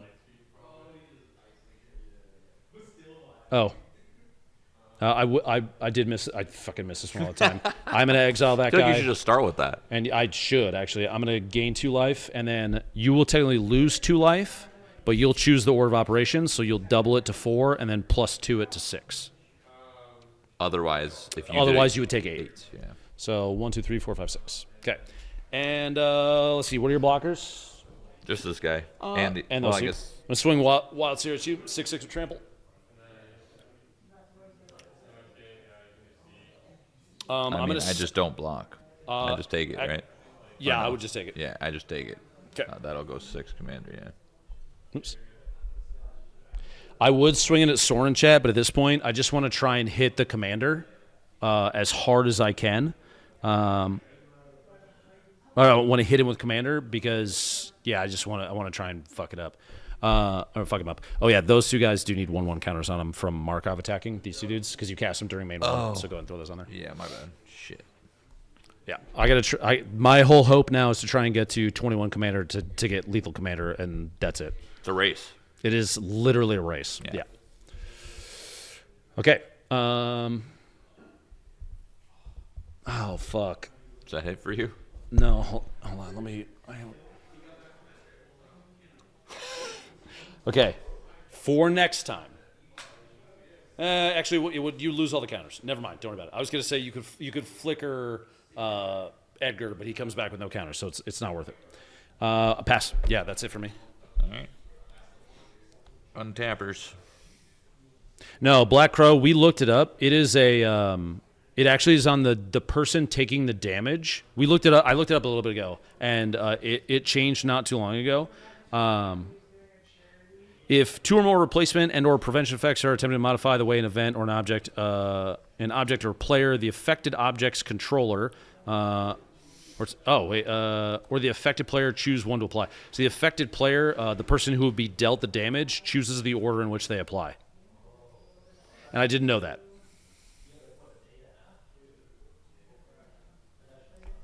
Did you draw a card? Yep. Land. Before you put it down, pick it back up. You got 2 blood tokens. Cycle that shit, dude. Oh, why would you not? You don't need the land. Right. Fuck the land.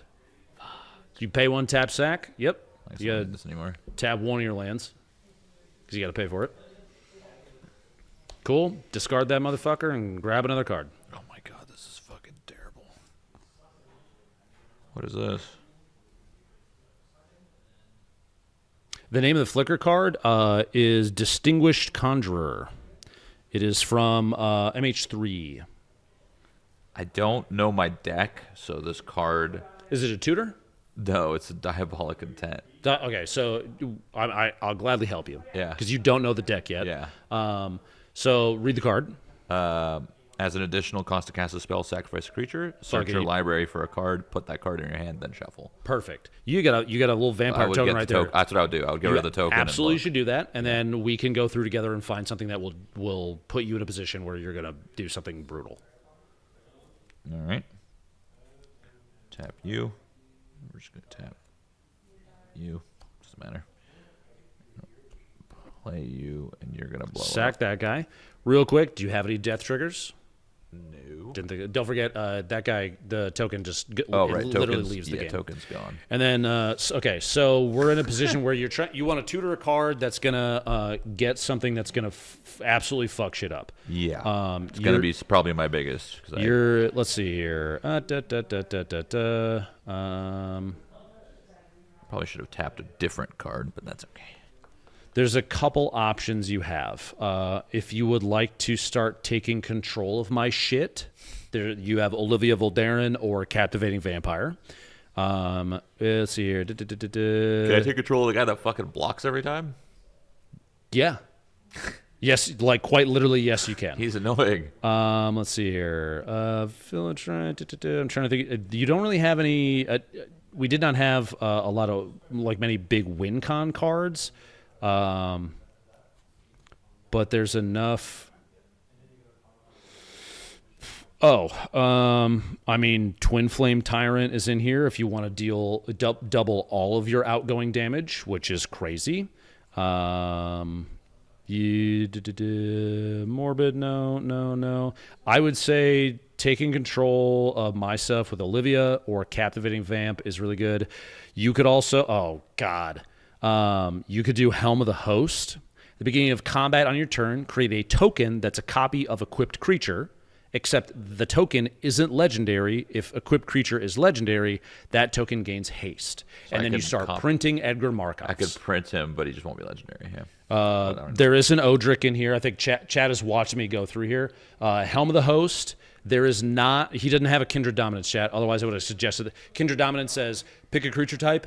Every other creature that's not that type dies. And you would just nuke my fucking board. You'd say vampires, and then everything else dies. My wizard, though. My human wizard. Mirkwood. Yeah, I would say at this point, Helm of the Host would be... That's making more Markovs. Oh, wait. Oh, no. It's a creature. You have a win con card. What? Hold on, let's back up. This is a good one. This is actually a really cool way to die. I love this. So here's what we're gonna do. I love this. No, I love it. Dude, this is fucking great. You're gonna get to do a thing to me that I usually do in my angel deck, and you're gonna railgun me.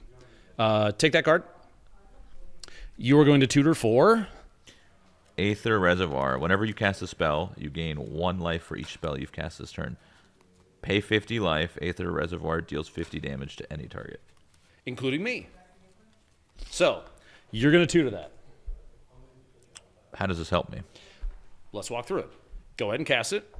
But I'm going to take... You don't give a shit about that. But I'm going to take 8. Yeah, that's cool. You're about to gain a metric fuck ton of life.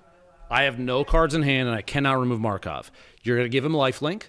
It's going to put you back over 50 life. And then at instant speed, you're going to activate that, and you're going to hit me in the face for 50 damage. And it's at instant speed because it's an artifact that's down. Because it's an artifact. You do it right now. And I could just... at any time pay 50 life to just do it. As soon as the combat damage happens, lifelink trigger, you gain the life, and you shoot me off out of the game. Jesus. Okay, so I'll tap 4. Play the Reservoir artifact, which means I take 6. Yeah, so the 2 triggers, yeah, you're going to double them, so 1 and 3. Oh, wait, no, it's still a 2 because that left. Fuck, I shouldn't have blocked with that. I fucked that up. So, yeah, 3 total. They will get doubled to 2 and 4, and then plus 2 apiece. So 4 and 6, you'll take 10. Am I gonna, is this gonna work? I don't know if this is gonna work. My life might be too low. Okay, what's next? Think through all the steps, all the things you usually do on combat. Well, I would juice my... Yep, you're going to +1. +1. He's going to go to 6. 6 with lifelink death touch. So this is wild. Oh, actually, wait. No, you're good. I think you're off by 1. 1. You're off by 1. Am I off by 1? Hold on. 6. Yeah. I'm off by 1. Do you have a way to gain 1 additional life? Wait, no, I'm not off by 1. So because when I attack, it'll get another counter. It's going to go to 17. Yeah. Which will put you at 50 on the dot. But then you got to be at 51. Unless there's let's see. You gave me a win con. It's not a win con, Lupo. Hold on, we're not done yet. There's got to be something. I don't think there's anything. There's got to be something. There isn't anything. And then you run a video broadcast. At No, there's nothing. Well, we could tie. I blow myself up. We both lose. We would, yeah, we would both. Actually, okay. So this is the fun part. So the pay 50 life happens first before the effect happens, so you would die. So you don't want to do that. Well, the blood token, Chad. He can't. You don't have a way to. You don't have a way to sacrifice. No. Wait. No. Unless. Oh, did you? Unless. Oh, wait. Actually. Unless does the sorcery? Oh, fuck yeah, dude! Just flicker a fucking creature. Do you have the mana to do it? Oh, because you used a blood token, which is one of the mana. You paid 4, so you should have spent 5 so far this turn. Do we miss another anything else? No, I spent way more than 5. I spent 7. Where'd you spend the 7? Oh, did you didn't just cast that guy? You spent 4 I should there. have spent 6. Oh, it's 6. 2. Wait, is this? Because you only used one. I think I blood might have token. tapped 1 extra. What just happened? The tower can turn for 3. The 4th mana can come 1 for tap for blood. Yeah, 1 there. tap for blood. 2 for diabolic. Oh, diabolic at 10. And then I forgot 4 about. for that makes sense. Okay, That's 7. that is 7. So that's tapped correctly. You have 1, 2, 3, 4. Spent for the tutor. I'm trying to figure out exactly where the. I think you might be just barely short. Where you fucked me. I fucking helped you. I set you up. There's got to be a way to get one more fucking life out of this, dude. No. The only thing I could think of is if this counts as a spell, but it does not. Activate only as a sorcery. It probably doesn't count as a spell. No. Yeah. So, nothing. Wait, hold on. Whenever Oh. No. Wait. he missed a trigger from sacking the blood. Is sacking a blood token count? When I use it, is that sacking it? Yeah, where Because was then this should be 1. I would gain 1 life Oh. when I sack it. So I would be. Whenever you sacrifice a blood token, you gain 1 life. With the you guy- gain a with the life? guest. Yeah, we missed that one trigger. Okay. Continue on. Okay. Now you go to combat. Now I go to combat. Okay, thank you, Chad. That was we had not been doing that because you hadn't sacked any blood tokens. So I sacked 1. I sacked 1, remember? And then we forgot about it. And then after the fact, I was like, wait, I sacked 1. Yeah, Do I and then get we called 1? it. We didn't Yeah. get that last one Yeah. though. Okay, so now go ahead, Okay. dude. This is actually crazy because you're gonna win with 1 life. Yeah. So, I mean, I just attack with. You go to combat. You swing Markov. I mean, You don't even need to swing anything else. I don't need to swing anything else. I block with technically. Clothis. You go up 17. Let me add 1 more counter to this guy. Hold on. I go down 1, There you go. and then after damage is dealt, I use my reservoir. I pay 50 life, this is actually a fucking sick way to win this game. and then I deal 50 damage And then I die. to any target. Good fucking game. Yeah, GG's.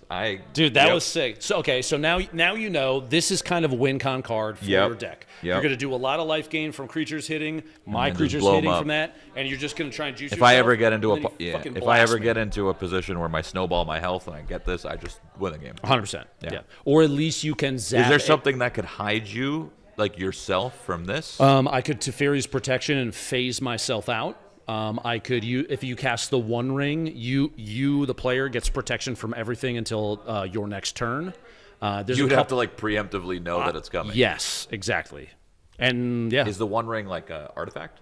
And you could just It is, tap yep. it to use it for that turn. Well, so you play it and you get protection from everything the turn you play it. And That's then you it? tap it and it puts a no, dude, One Ring is fucking cracked. good.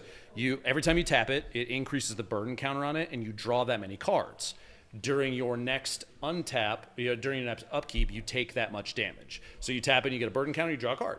Untap, upkeep, you're going to take 1. You can tap it, draw 2 cards. You're going to take 2 next turn, and then 3 cards, and then So 4 you're just cards. you're trading life for. Yeah, you're trading cards. life for card draw. Yeah, that's cool. Yeah, isn't the ring banned? Nah. Until your next turn. Coincidentally, if you have like a way to flicker, just like you do with the commander, you can flicker the One Ring. You can keep yourself with protection. It's cool that that's called flicker. Like there's terminologies for it. That's cool. So what do you think? I mean, that was cool. I feel like this deck. Someone said we should have started with an easier deck. I disagree. I think This was only complicated because there's a lot of triggers of creatures hitting. Yeah. This is not complex. But like I other think shit. it's good to know those triggers because then it'll keep me like kind of humbled to like keep checking Yeah. and keep rereading Yeah. everything that's on my field, at least on my whatever this is it called, the field? Battlefield. Battlefield. Yeah. Yep. Yeah. No, that was cool. This guy seems broken. He doesn't seem very fair. In 1v1, you're actually not supposed to play him. He's just that Because busted. he's fucking Yeah. crazy. Like Yeah. if you like on paper, probably there's always wins. Or I mean, what? so in a normal like a pot of 4, What makes the 4 different? Yeah. you have more people that can respond and control the board, right? So you have 4 people that are like looking at, oh, that's really powerful. We like if there were 2 other people and you played Markov, I'd be like, guys, can we please kill Markov? And everybody'd be like, yeah, we'll kill Markov, and then his ass to get removed.